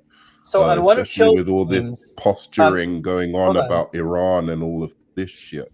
On one of Chill streams, I said it's pretty simple. It's a simple solution. Divide the area in half and give half to the Palestinians and give half to the Israelis. Like They won't accept it. But see, neither side would accept it, and the problem is that the Israelis maybe. So it's two things. All of the danger towards the Israelis, right, is exasperated by what they're doing in Gaza and the West Bank. But if you have a less angry population of people, they're less likely to be indoctrinated into a kind of death cult, that would be willing to sacrifice their own life if they could take out 10 Israelis or something like that.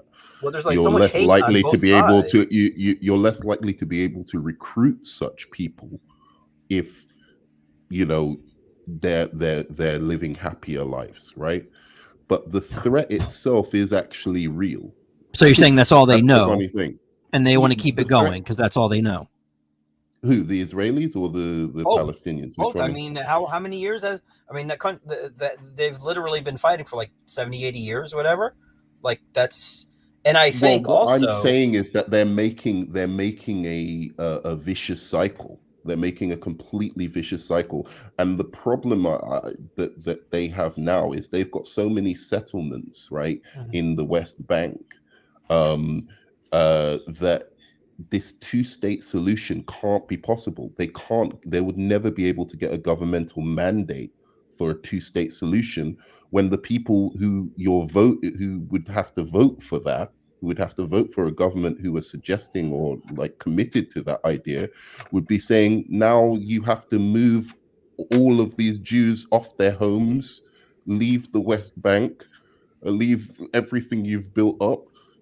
How are they going to do that? What and then government is even going if to they get a do, mandate for that?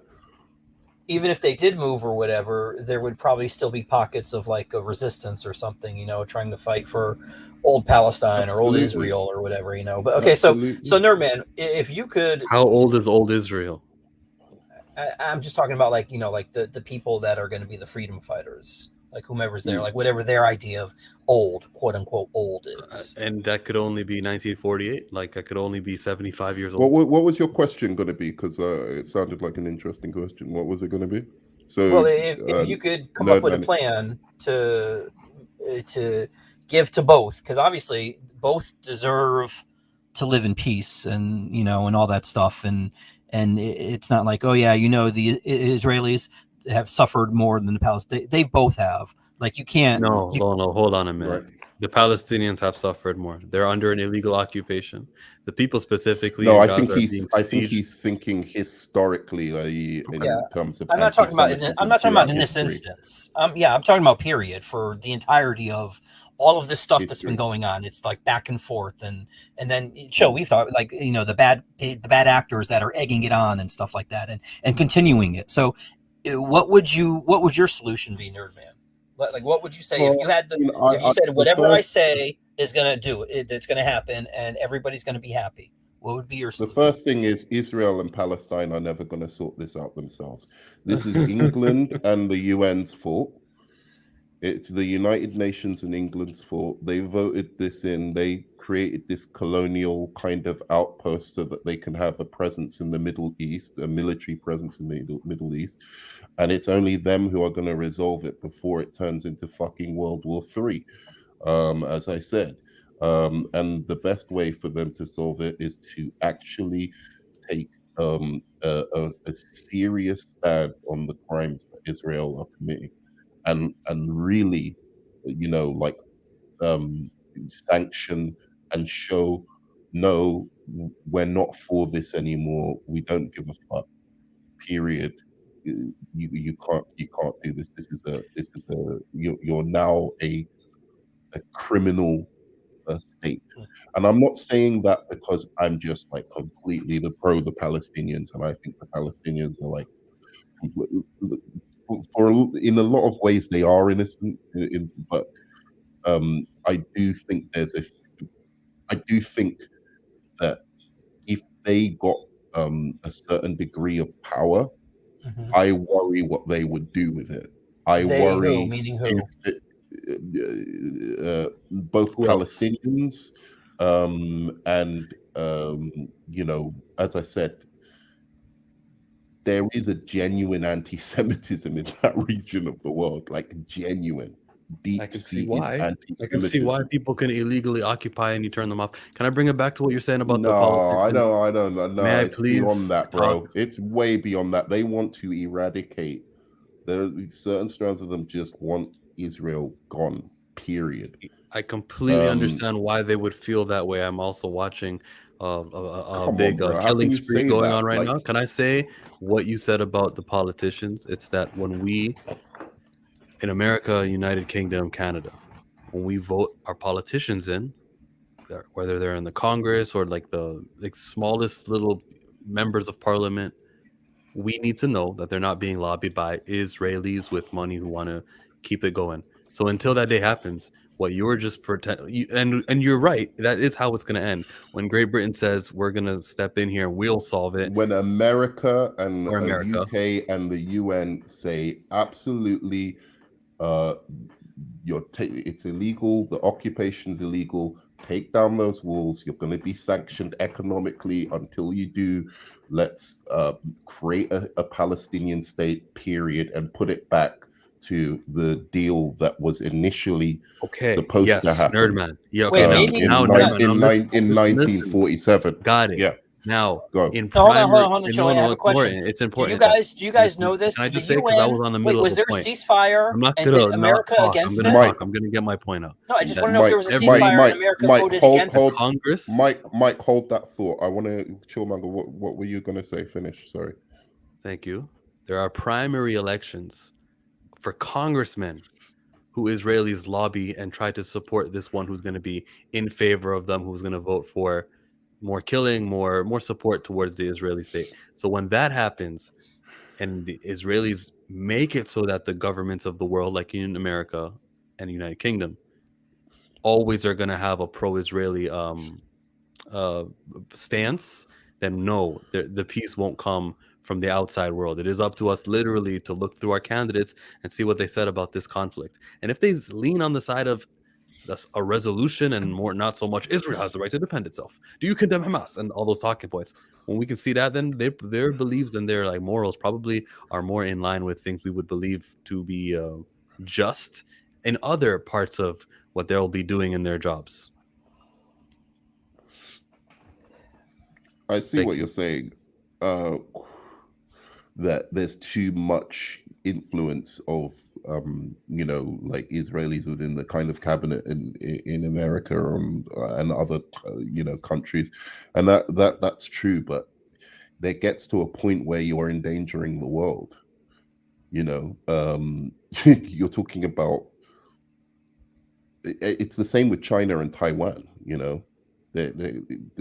There's a point at which this military posturing, which they think is just going to stay as military posturing because the nuclear powers will never go to war with each other, there's going to be a point where that posturing gets really, really dangerous. And we're really on the edge of it right now, building up military, our military around China, sending weapons and ships and whatever to surround fucking China. And But you guys didn't answer my they're question. kind of known enemies. Was This there a military ceasefire posturing, in the where United can it go? Nations? Sorry, what was there a Was there a vote for a ceasefire ceasefire? resolution in the United Nations and Right. America did not vote for it? Is that I'm true? pretty sure that happened, yes. And Britain Yesterday. abstained. Wow. America, And what was the reasons for that? because they support the destruction War. of Hamas. They Nice. support the Okay. That's destruction of good. Hamas. That's good. I just But then explained it to you. The but then reason what was happens? What happens when Iran starts sending weapons or whatever to Hamas or Don't they have something nuclear? like that Aren't they happens? nuclear? Is that They're Iraq? nuclear. They're nuclear. Iran. That's good. That's why we good. never Yeah. fuck with them. There we go. That's good. Yeah, let's do that. I think that there's Arab countries saying will not give more oil or produce oil if you guys continue this. One of the countries who do it said that. So that's good. That's a peaceful way to influence people from stopping this killing spree that's happening. Well, The I also one saw where- something where they have like gas like the circles where they have all the gas or whatever. And I guess they were trying to say that Hamas had gas and they weren't giving it to the Israelis or vice versa or whatever it was. It's like, dude, keeping track of all of this like misinformation or information is ridiculous. Like, Look, here's the important facts. Here's the important facts of the matter. Hamas did a terrible terrorist attack on Palestine. And Egypt had gave them 3 days in advance. Egypti's intelligence let me them finish know that now, something was Killmonger, coming. like just to be, and they took 6 hours to defend themselves. Cole, hi, dude. I completely forgot you were here. I'm so sorry. Yeah, so I've just been listening. It's okay. But just to finish the point. Sorry. Yeah, they Here are did the a facts. terrible attack. And people were talking about them beheading babies, which there's no real evidence that I've seen of that. But that's horrible if that did happen. But then Israel switched off the electricity, water supply, and food supply of an entire population of 2 to 3 million people, all trapped in like a prison zone. That about is a collective punishment? fucking war crime. I heard it. Yeah, That's a war crime. Yeah, If I've ever seen one. And then the second thing they did was start sending messages to 2 million people to leave an area, right?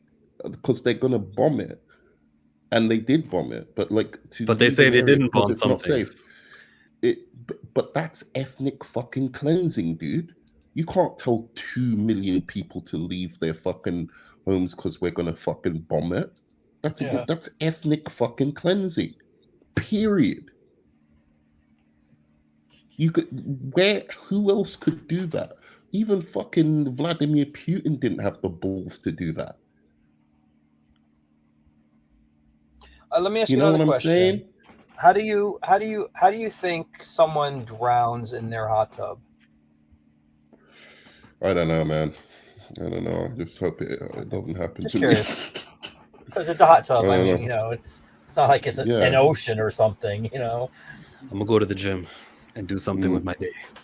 Peace. Just please stand in a hot tub, okay, chill. Yeah. No sauna after the gym. No. No. Don't even go there. Just anything aquatic, just stay away from it. Don't even drink water. Just go work out. Yeah. So Cole, before we go, because I can't stay long, Mike, I've been here for an hour and 43 minutes, something like that. But before we go, and I've got work to do actually.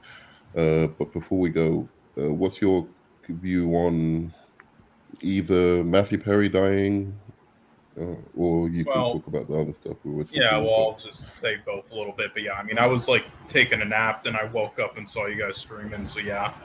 Also, I guess the R in the R.I.P. also stands for Russia now, but yeah. Anyway, Matthew Perry, I wasn't the biggest fan of like Friends.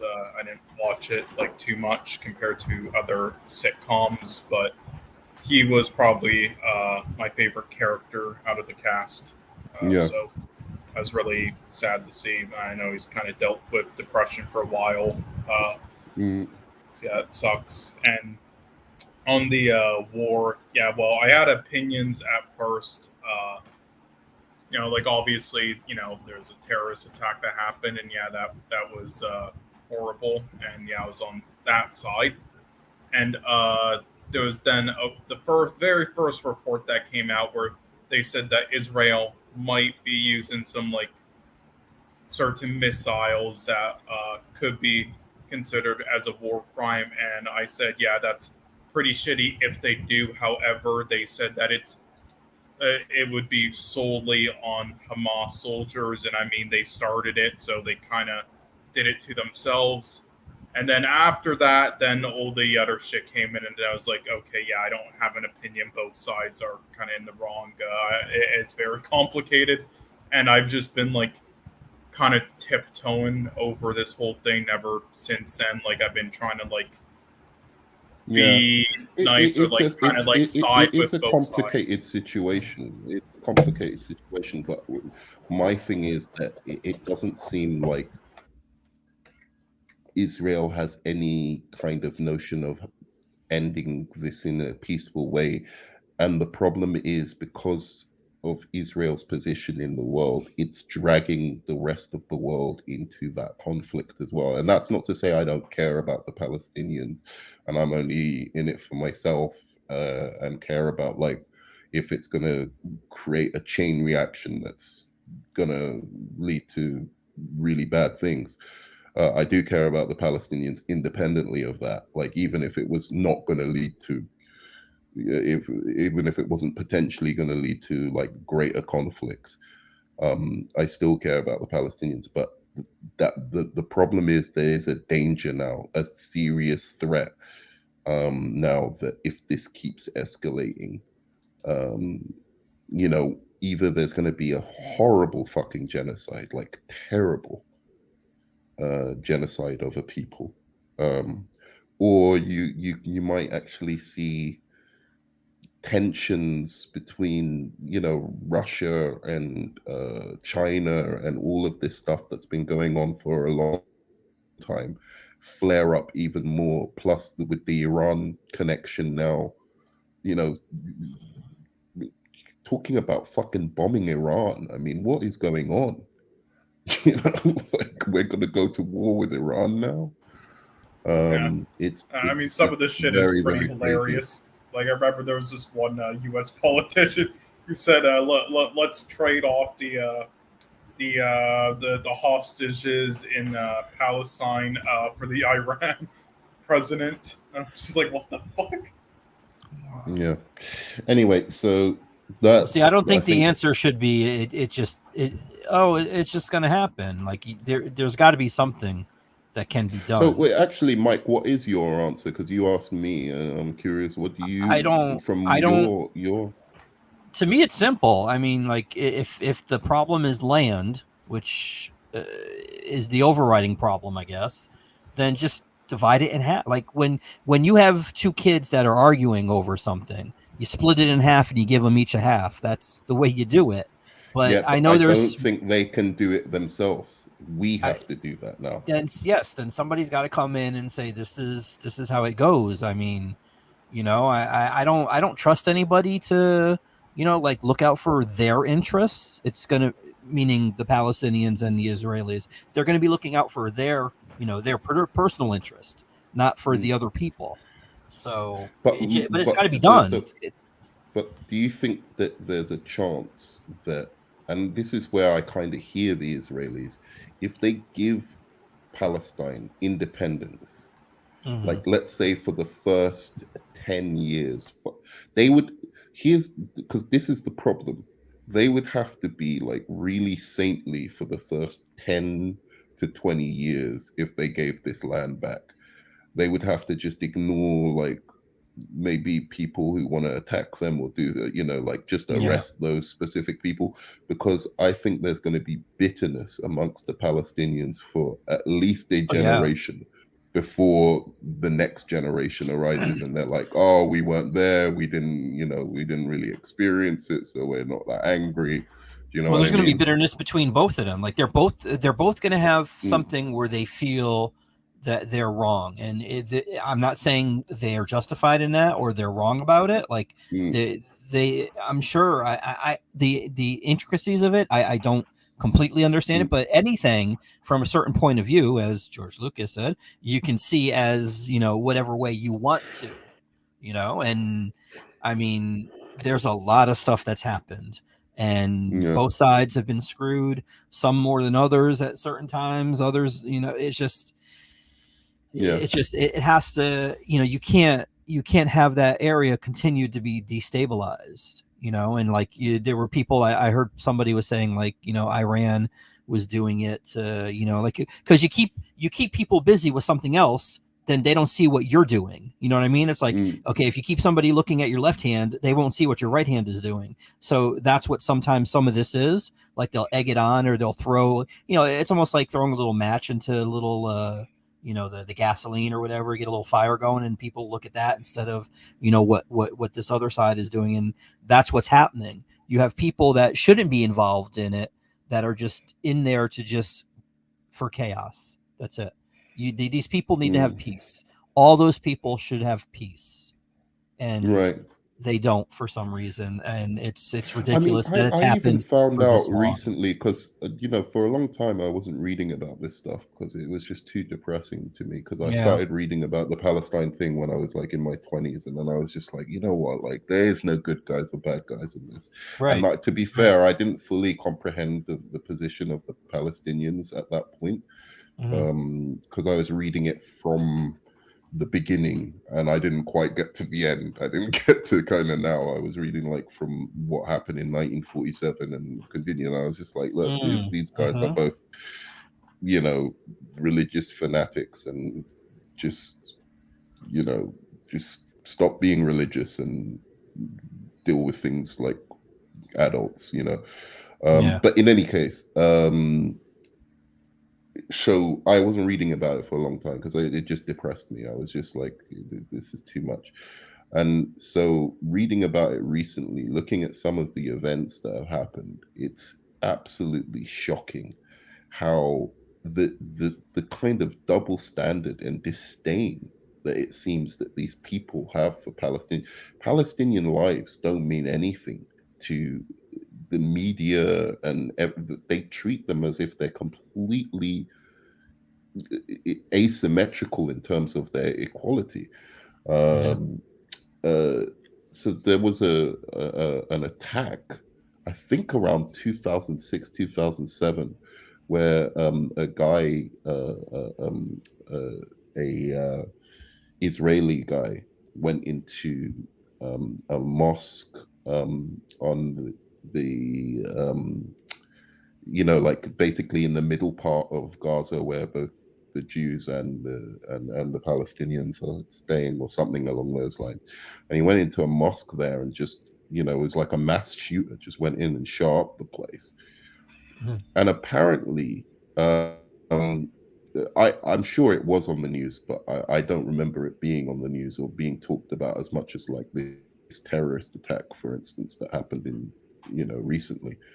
But Yeah. apparently, this guy has like some kind of shrine or something that the Israelis go to, and to thank him or whatever, or Really? to, they like literally. And when you hear all these news reports going, oh, and the Palestinians are like praising Hamas, they were on the streets celebrating the Hamas attacks. Do you ever hear them talk about like this, exactly what they claim the Palestinians are doing, and that's terrible that the Palestinians are doing that? That's exactly what fucking Israelis have done.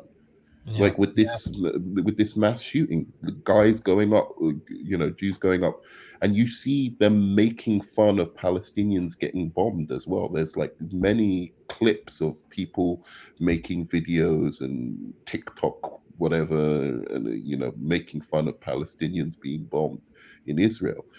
So it's a complete double standard when it comes to the media. It's like every time somebody Oh has to yeah. come on and go, oh, like even to be let speak, a Palestinian has to say, oh, we condemn Hamas's actions. Well, and you also get They never the ask Israelis the same question. Do you condemn the actions of this fucking guy? you also get the thoughts and prayers too. Yeah. Instead of trying to solve a problem, whatever the problem may be, they just think, oh, we'll just say that, and then eventually it's like they want to say that, and they think that's the answer, and then something new comes up, and then they forget about the thing that happened the day beforehand. It's just that's just what keeps happening, and this is why I guess this has gone on for like 70 plus years. Like somebody, Been going on for that long. Yeah, It's got to end now. They've got to end it now. They've got to end it now. It's that simple. This has got to stop. This is too much. I'm talking about. I couldn't believe my ears. Like 2 million people have to leave their homes. Yeah. Because you're gonna bomb them. But see, I didn't even like when I was talking to Chill about this. I didn't know like apparently if because I really don't like after his dramatic reading of Wet Ass Pussy, I really don't care for Ben Shapiro much, but he did like a video thing about the history of the region there, and said that was essentially like Jerusalem back in the day, like the biblical days or whatever, stuff like that. So like he was trying to because there's a porn star, I forgot what her name is, she's Palestinian. She came out and said like the Israelis are murdering everybody, and that's all they want to do is murder us and stuff like that. And then he was like, well, there's three things that she said that I'm going to disprove, and then the first thing he gave was like this lengthy history of that region there, like all the way back to when it was Jerusalem and stuff like that. So technically, they both, I guess, have claim to that land because They it was don't Jerusalem. have claim to shit, bro. Not the Palestinians. Let's start with this. Palestinians and Israelis don't have claim to fucking anything. Okay. Well, then whose land was it? Look. If three. Wait. 3,000 years ago. Yeah. You're talking about 3,000 years ago. They apparently lived on that land, and it was there. It was like right. There was a lot of Israelis, Jews or whatever living on that land. Yeah, it was Jerusalem. Yeah. Right. So they're going now. 3,000 years later, we get to claim back that land as ours. So what about the fucking Indians then? What about the Aborigines then? Do you know what I'm saying? Here? They well, go, yeah. like, well, they got casinos, dude. That's all they needed. It's fucking. It's a completely ridiculous argument. There are a lot of people who have been dispossessed throughout history of their homeland and didn't get to go back, be militarily supported by America, be given nuclear weapons and all sorts of other weapons to defend themselves. Wait. Who has nuclear weapons? They are extremely. Wait. Who has nuclear weapons? Israel. Israel. Yeah. Really? They are extremely. Yeah, they are extremely privileged amongst. And I'm not taking away from the Holocaust or anything like that. I understand why it happened at that specific time. I don't think they chose the correct region to put them in, given the Arabs didn't seem too happy about it at the time. Even when it was happening, they were like, they abstained. No, they voted against it in the UN. So why you would just think it would be okay to, but in any case, the argument should simply have been there's a moral argument to give the Jews a homeland, not where it has to be. It doesn't have to be some homeland from 3,000 years ago, because plenty of people have lost or been dispossessed of their land, even 100 years ago, 200 years ago, right? So that's not the argument. The argument should have been the Jews needed a home to be safe in. right? So putting them in the middle of the fucking Middle East, I don't see what they thought they were going to achieve by doing that. To be honest, there may have been I don't know where, but I think there could have been slightly better options. I'm not sure where, to be honest. That being said, they put them there. That's fine. But this claim that they have about this 3,000 year thing, that's for the birds for me. Because, as I said, surely then, I remember some woman Here, look at the saying, show. I shared something. Look at that. This is what I found online. I think it was on Twitter or something. And I asked Chill if this was accurate, because if you see, the first one's from 1947, and the green is all Palestine, and then it says the white is the Jewish settlements, and the green is the Palestinian land. And then the UN plan in 1947, you see they made Israel like this whole thing. To be honest with you, right? I don't Look, how that even happened. Look, here's another thing. Even if 3,000 years ago, and I'll talk on this just after, but even if 3,000 years ago, Jews lived there, or the Hebrews lived there, right? The Hebrews. You're trying to tell me they didn't take it from anybody else? Yeah. There wasn't anybody there before. They were just born there, kind of thing. I'm sure along the way Romans came in, other Ottoman Empire came in, like loads of people, so they could say it was. They have a claim to it. Anybody can have a claim that lived there at a certain point. It's a ridiculous argument. And then you see what happened to Palestine, as you've said. Look at it. They've got settlements all over the West Bank, man. Yeah. Look at that. Yeah. What one of those people in the West Bank is going to vote for a government that will end that occupation when their homes are there? Who's going to vote for it? Well, okay. This is a democracy, right? Israel's a democracy. They need. Nerdman, I don't disagree with you, but if you look at the one all the way on the right, the 2005 one, I mean, you can fit them in the top or the bottom. You know what I mean? If you split it in half, like keep the green on the left hand side in that little corner there. I guess I think that's is that the Gaza Strip or something? I think is that what they call it? Keep that there, and that can be the Palestinians there or whatever, and just move what little green is left there, move it down there. I mean, I seeing something like this, I understand why they might be fighting back, but it doesn't. I don't think murdering civilians and women and children, and I mean, and even dudes, fucking dudes shouldn't be murdered either, like innocent ones. Yeah, I mean. Yeah, and that's what I never understood. Like the rules of engagement for war. You shouldn't fight. Here's the thing: they're saying, who are the Palestinians going to attack? When Israel is bombing Gaza, right?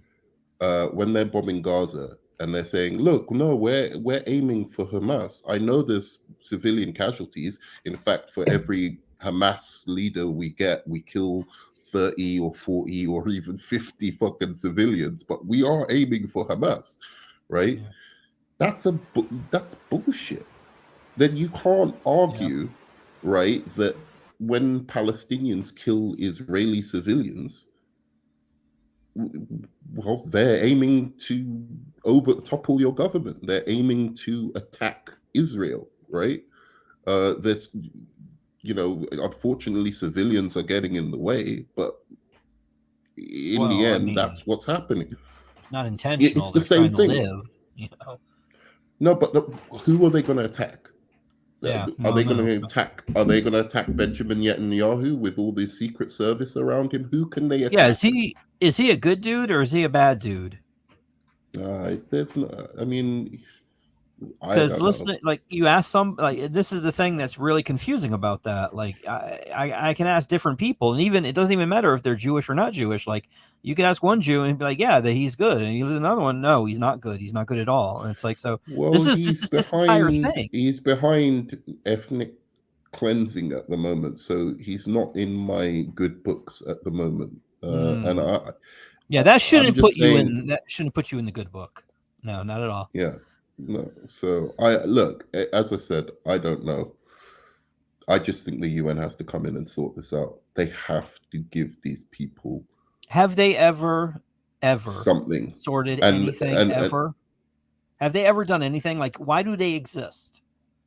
no, I know it's terrible, but I think that potentially, and this might seem like an occupying force themselves, but Mhm. potentially what they have to do is say, look, we're telling you now, Israel, you're giving the Gaza, sorry, you're giving the West Bank to the Palestinians because Mhm. you know at the moment Hamas are like, and they need to literally go in there and police the police.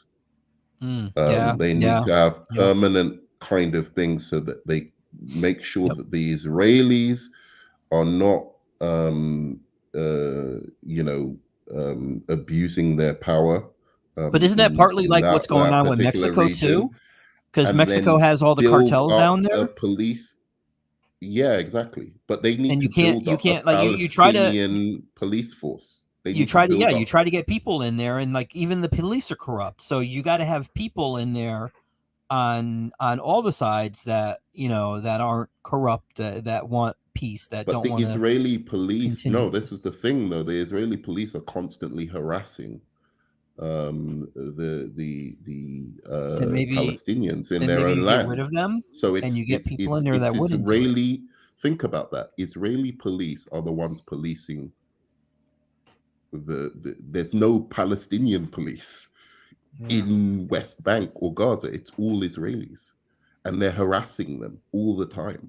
They So need why to don't get that police force out, build up, and they need supervision because there is terrorist or Hamas influence in that region. So they need people on the ground, UN on the ground, making sure that they're observing as Palestine can build itself up as a country.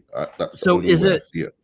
is it because they Take out don't the have a Israelis, good put the Nerdman, hold UN on. in. Is it because they don't have a good PR firm? Like why, like looking at this graphic here, like why aren't Palestinians looked at as the victims? Like I understand what happened in the Holocaust and Hitler and all that stuff, and that is 6 million and all that. I understand that. But like look at this too. Like this is, so you can't say, well, our suffering is worse than what we did to someone else. You know what I mean? Like it doesn't justify any of those actions. And if this Yeah, is it accurate doesn't. here, like, well, so why aren't people saying the Palestinians are victims too? And like you said about like, the Aborigines or the Native Americans or something like that. Like I said, they got casinos out of this. Like why aren't the Palestinians getting anything other than screwed, according to this? Well, I mean, I think there's a lot of narratives that the majority of Palestinians like don't really have any morals for human life. I guess. Oh yeah, that like He's that thing talking about about the narratives. queers for He's talking about that. You're Palestine or saying the something like that. narratives.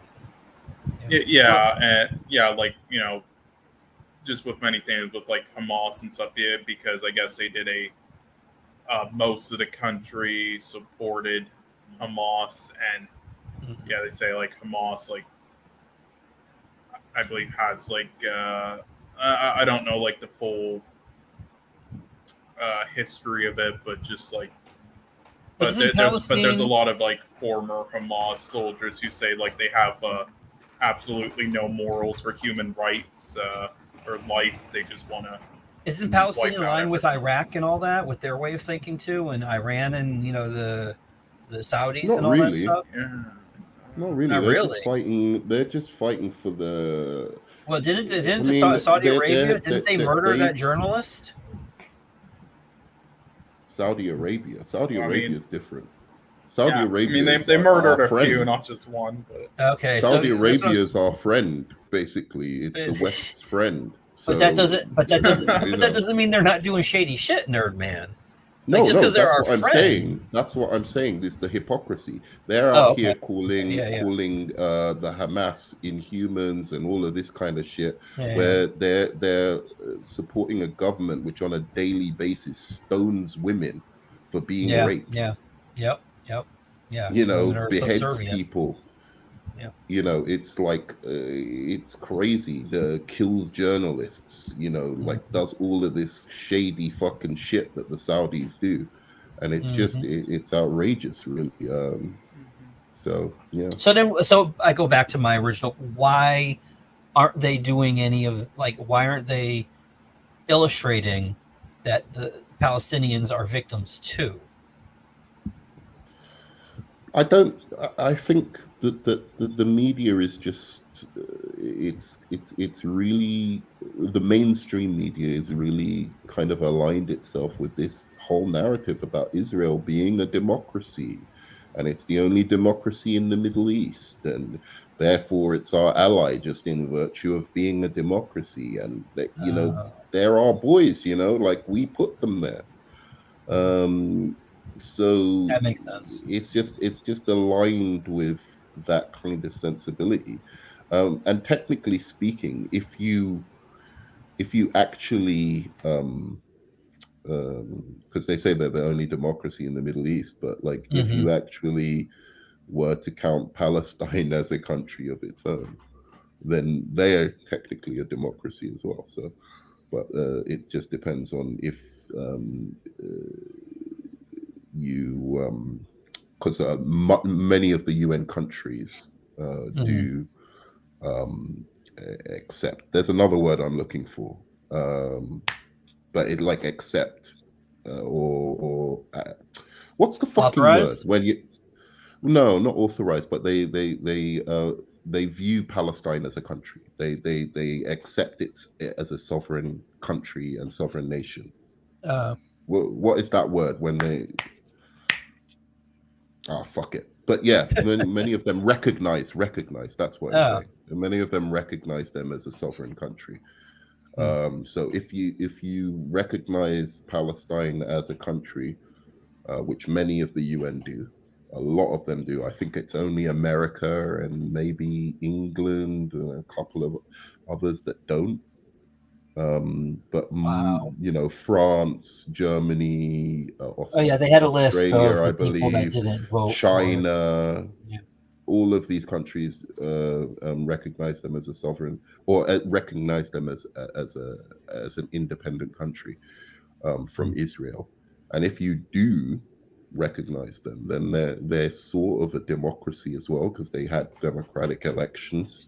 But in any case, that's the answer to your question about I think about Israel is just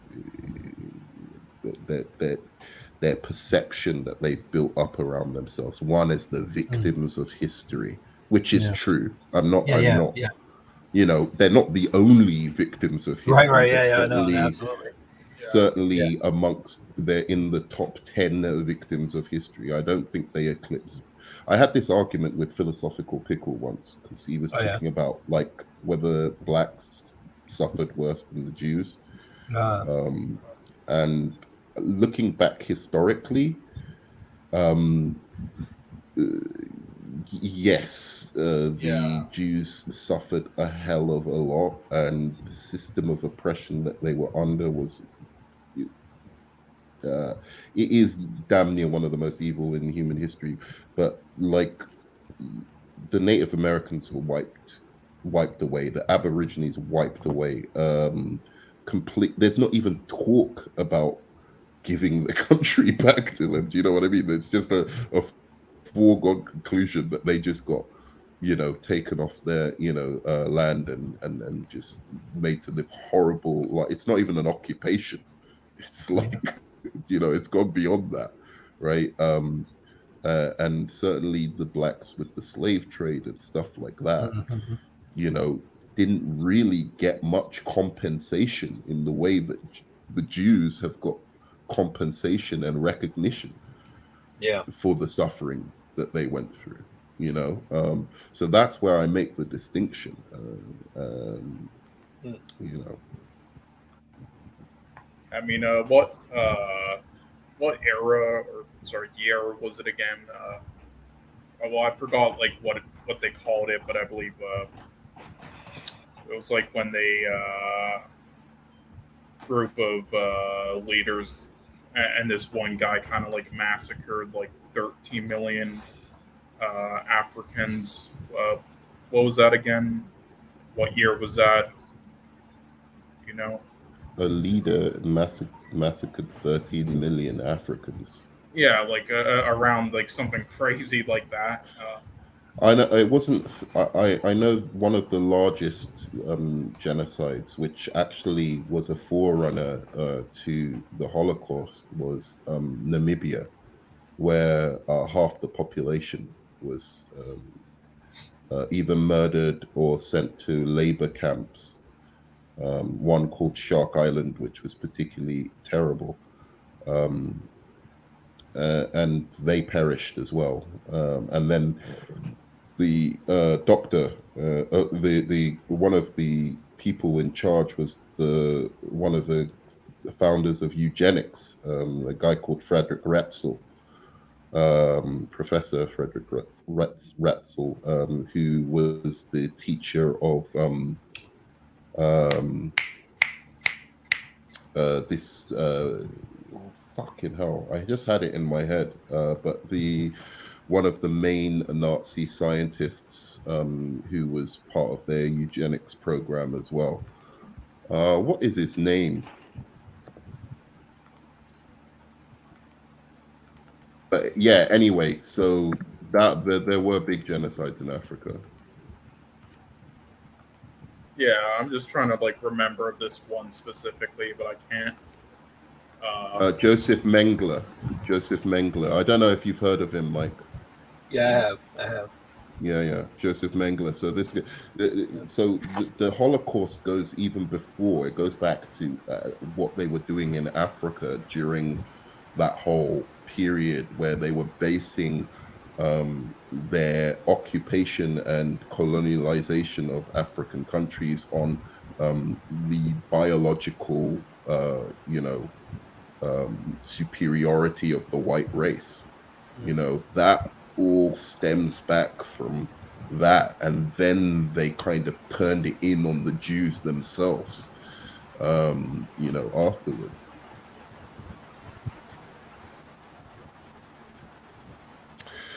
So, apart from that, I think I need to go.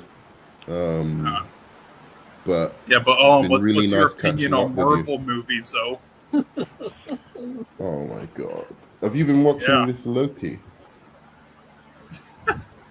Have you been watching Loki? Loki. I haven't even seen an episode. Oh, I'm not really? watching any. Yeah, no, I haven't yet. Yeah, Scorsese said Marvel movies aren't cinema, and that's clearly more important than all this. he's winning now, though. By the way, he's Is he winning. really? People are. Yeah, Is- he put it in there as a thought, and 'cause I slowly, heard- slowly, it's actually now it's the popular opinion. But I think they're full of shit. Those people. But the MCU, as Well, far no, as yeah, I but he was getting called understand, out for his new movie. He was getting called out by you were the right, Mike. business people. I heard. I think I'm gonna give you the biggest hard on you've ever had. Like, apart from when you bang this, like this tight black girl that I know you used to bang. But here's I know I don't know what I just said there, but here's the thing. You were right. Yeah. MCU isn't for me, and I just Mhm. shouldn't watch it. That's There you it. go. They're not bad per se. I don't think they're great, but I don't want to sit here shitting on people's, Mhm. what people love and like and whatever. It's just bullshit, Like, it's one thing to have fun and games, troll people a little bit with it, but again, if you like something, you like it, and I think that it started to impact me a little bit, and I think it did with Paul as well. I know that he talked Mhm. about this. It's just like, And dude, just Pickle. let me enjoy what I fucking enjoy. You enjoy what you fucking enjoy, and let's keep it fucking moving. You know what I'm saying? It's like it's not a big problem. You like something, I don't like it. You know, Well, not only it's that, but Paul, I think one of Paul's problems was that he was watching these because he felt he had to watch them, not because he wanted to watch them, because he needed the content. He needed to do, like, everybody was doing the yeah, watch parties, or everybody was doing like the yeah. reactions and stuff like that. So when You don't you're have to forced watch to do them. something, sometimes that's a little different than choosing to do Oh, something. absolutely. And all these fucking Marvel TV programs I never would have watched. I never would have seen them. And then I wouldn't have had to like See? spread my negativity on the interwebs, But Mhm. everyone was like, oh, are you watching this? Are you watching that? It's like, why would I watch these? Like, I would have watched the first one and gone, you know what? This TV show isn't really my style. Well, I think And because they just wanted left you to be in or, the conversation. That's why. yeah, yeah. Um, but what was the thing I was gonna say? Like, have you? Please tell me you've seen Shazam: Fury of the Gods by now, I've not seen Shazam yet, dude. dude. I think you'll like that movie, dude. I I, really I, do. I I think it's a really sweet, actually, a quite Nerdman. I sweet. It's have. definitely the best one they came out with since I am not like a long intentionally time. not watching it, and I do want to watch it. It's on my Plex. I just have not watched it yet. This weekend, You're a Shazam fan, aren't you? You like this? this Have you been weekend, reading the Mark Waid stuff? The this new Mark Waid some of Shazam? it, yeah, yeah. I thought This that was weekend pretty it's been good. all about Prince, and before that it was Loki. Loki. See, episode 4 was really good, and it could Okay. possibly change things. But and Gen V, Genevieve is and good. Genevieve is good. Ahsoka, yes, yes. So I mean, trust me, if I didn't want to watch Shazam, it would not be on my Plex. I would not watch it. You should Oh, have and I also supported it watched in Saw X cinemas, too. man. You should have Huh? supported it in cinemas. You should have supported it in cinemas. It's sad. I feel more sad for that Hey, movie than I went to go see Blue probably Beetle. any comic book movie in history. Blue Beetle was trash, bro. It Whoa, was whoa, whoa, whoa! See, no, no, no. There you go. There you go. No, this is the thing. This yeah. is part of the problem Yeah, that that was DC part of the problem. I has. know. I just did exactly what I said. But listen, it wasn't trash. I just don't. I didn't get it, man. Oh, you saw I it though? liked it. Yeah. Yeah, I liked it. I thought, oh, that's fun. But I was just like, why Blue Beetle? I just don't understand. Still, like, Why I'm not? like, it's fine. It just seems like something that should have come out later, and Mm. they should have still done you know, like a more interesting thing with it. Even though it was good, it was decent, it was fun, no problem with it whatsoever. You know, Yeah. I feel the same way about Black Adam. I think these are fun movies, but like they could do more. I just think DC could do more. That's all I'm saying. But I thought Shazam: Fury of the Gods was genuinely good. I need to go to the toilet a second. I'll be back. Okay. But I mean, what did you think of Saw X? I I liked it. I think it was better. It was 100% better than Spiral. That's for sure. I mean, we shouldn't even mention Spiral as a great film. But yeah, no, it was good to see John again, and I do think that perhaps Carlos could be in the next one because that took place in the past, doing the whole timeline thing, and yeah, it was pretty good. It was good, and that chick, the white chick, she got away. Technically, she didn't die. You weren't even talking when I was away. Yeah, we were Oh, talking. you We were. were talking to Sean. Yeah, Oh, yeah, okay. I enjoyed it. I'll tell you. yeah. It was good. Which one? Saw. Yeah. Oh, Saw. I haven't seen that yet. I might Oh. watch that after actually. But I was gonna say one last thing Mhm. about this DC stuff. Mhm. I realized, and this is making me happy.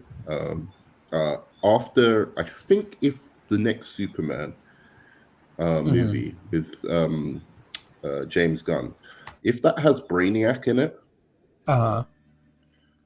I would have seen to some extent every DC thing that I had as a dream project that I wanted to see on the big screen one day.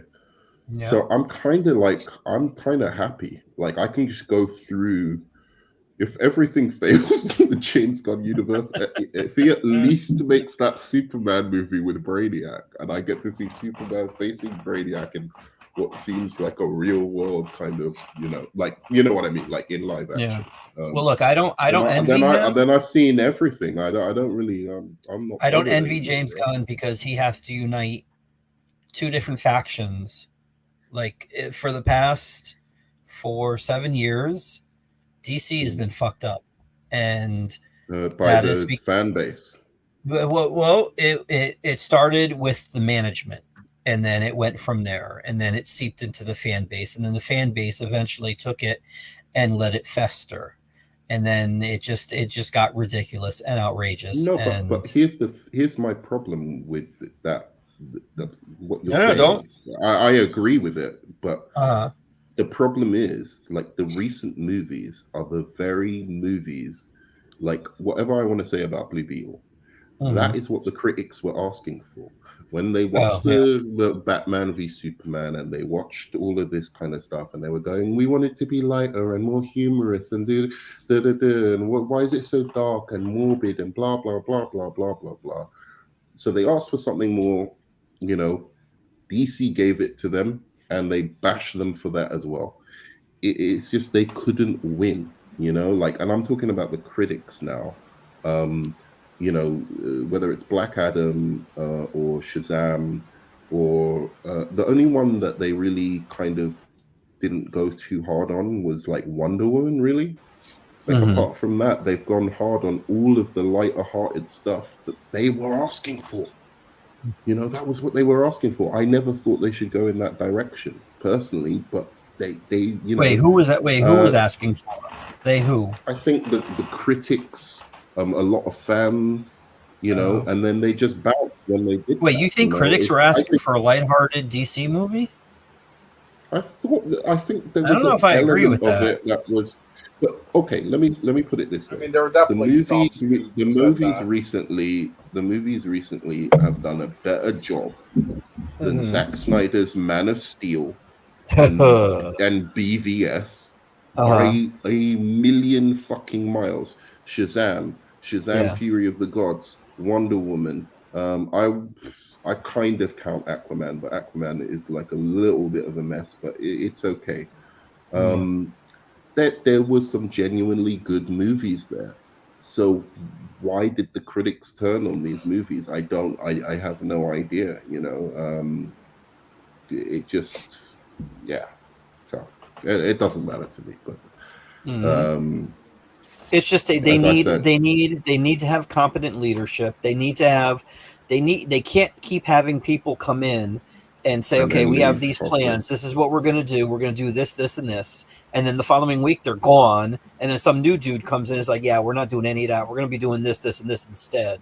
And it's like, you can't do that. You need leadership. You think James Gunn is competent leadership? Because I think he can. With all this commando stuff and I think he can make good movies, but I don't, as far as leader, like, as far as being a early Kevin Feige, I don't know. I don't know. And Nerdman, even Feige got shit because back in the day, Marvel would do movies their way.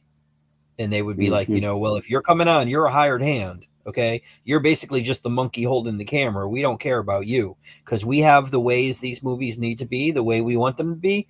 And that's what you're going to do. So shut up, grab the camera and just point it where we tell you. That was the problem. Right.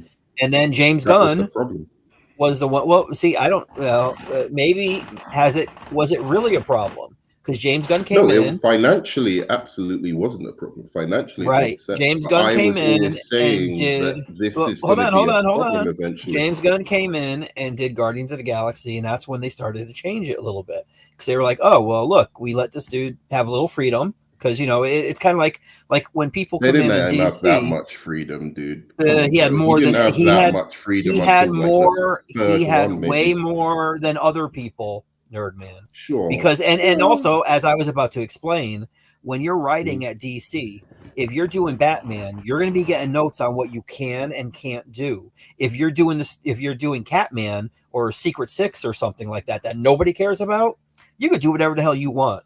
It doesn't matter. You could have like 12 pages of them having an orgy, and yeah, that's fine. Okay, whatever. But if you do that with Batman, oh hell no! You're going to be getting notes you from can't. the manager. So Exactly. he had Guardians of the Galaxy. Nobody cared about Guardians of the Galaxy. It's a So they freaking. did I mean, it's a tree. It's a raccoon. Nobody cares. Okay, it was a piece. It was a patchwork team that was put together in the 2000s. It wasn't even the original team from the 70s and the 90s. So they let him do what he wanted. They gave him a little freedom, and the freedom paid off. So then they started allowing more and more freedom, and then we get Taika Waititi, and then he pisses all over everything, and then eventually we get to where we are now. Now, on What do you mean? Taika is really good. He's Taika's a really good director, but he's not. Taika might be good on his He shouldn't movies. be making. No. It's the equivalent of letting Wes You didn't let Anderson me make finish. a superhero movie. I said he's really good at copying Wes Anderson. Yeah, no, I was gonna say you can't. Yeah, you give Wes Anderson the keys to make a superhero movie, and I'm sure it would still be better than Taika Waititi's, but he was really somebody who should have been making funny, quirky New Zealand comedies, man. Because that shit he did. If you ever see Hunt for the Wilder People, you'll think you're watching a master filmmaker. Well, see, it's kind of like it's kind of like Brie Larson. Like she's gotten all this hate, and I'm like, I've never seen her in anything other than her 2 guest spots on Community, and that totaled like about 10 minutes. Don't get who's getting a lot of hate. I really don't understand it. But all this of is a what I'm sudden, she's saying. wait a second. She's becoming the next what's the Captain the Marvel Snow actress? White actress. Yeah. Yeah. What the fuck is that about? She hasn't even said jack shit, and they're just like fucking going after her. Because of her comments about the original Snow White film. That's all. Oh, the new that chick. Yeah. No. It was before then. But what did she say about the original Snow White? Oh, well, she said, it's very problematic and outdated for its time, and our new film's going to fix that. And I mean, to be fair, that's not really true, and should have maybe done more research on the original, but I don't understand the level of hate. Her new one's gonna sort everything out, but like, don't they have CGI dwarfs? They didn't even hire like those things look hilarious. It's like an Ari Aster horror that's film. hilarious. These guys can't get any acting jobs, right? At all. Right, you get the one thing that finally there's roles made, made for them in some sense. Like I can't keep up with the names that it's either they call them dwarfs now or little people, right? That's the politically correct. Yeah, am I right there, Mike? Yeah. Because I find that really offensive. Like if I was a little person, I would hate to be called a little person or a dwarf. So I don't really understand that. I thought the other word was better, but if it's offensive to them, I'll play ball. But so this little, why have they got CGI? Am I wrong? Because I saw the picture of it, and it was CGI dwarfs. Yeah. Well, I haven't been keeping up with news on it recently, so No, I haven't. Of course, yeah. I So just when I came saw up. that, I was in shock, and I didn't know what they were doing because I thought it's just going to be like regular people now, but maybe it was like a last second thing that they abused their visual effects workers to work on for a month to quickly do after the backlash, I guess. So they just did The that over backlash top for of what? the actors. That they replaced all the dwarves, which is regular people, and Peter Dinklage, and it's just one of them because he complained about it, saying it's problematic. Which so then they're It's straight up. I'll show you a picture, dude. These are straight up CGI characters. There's no other way to fucking put it. This is straight, like. Oh yeah, no, it is. I'm not saying that. Look at this, Mike. This is fucking crazy, bro.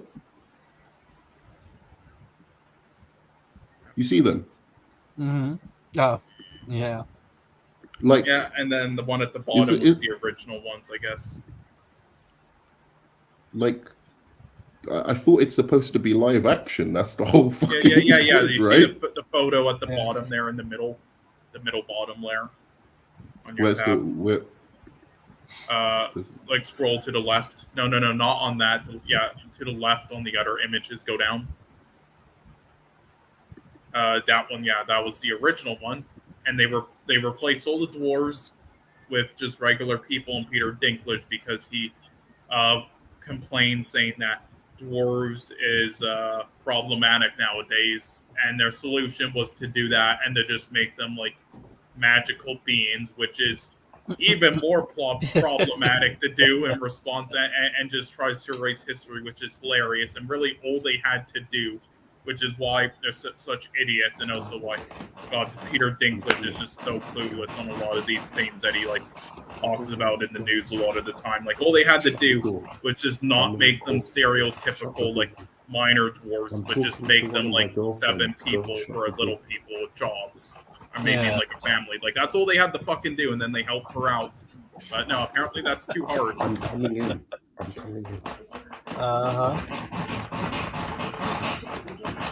Oh, is there an earthquake?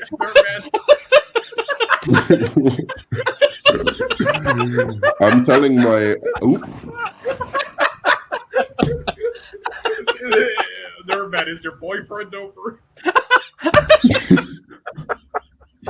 What just happened there? I hope. I really hope that something didn't just happen. Please. She just. Anyway, sorry.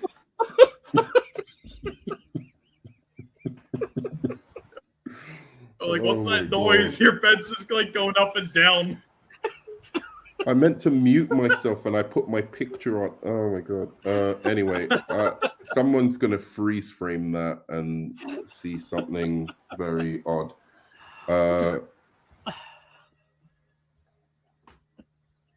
Yeah.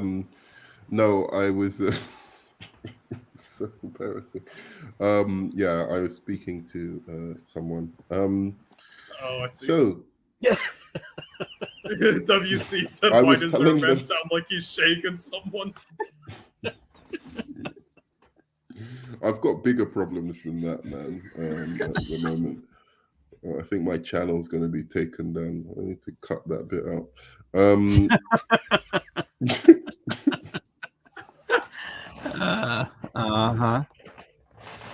Anyway, guys, so I think that's a good place to kind of end it. Dwarves and Palestinians and Matthew Perry. That is the world we're living in today. All right. So, adios, amigos. Cultural appropriation, Mike. And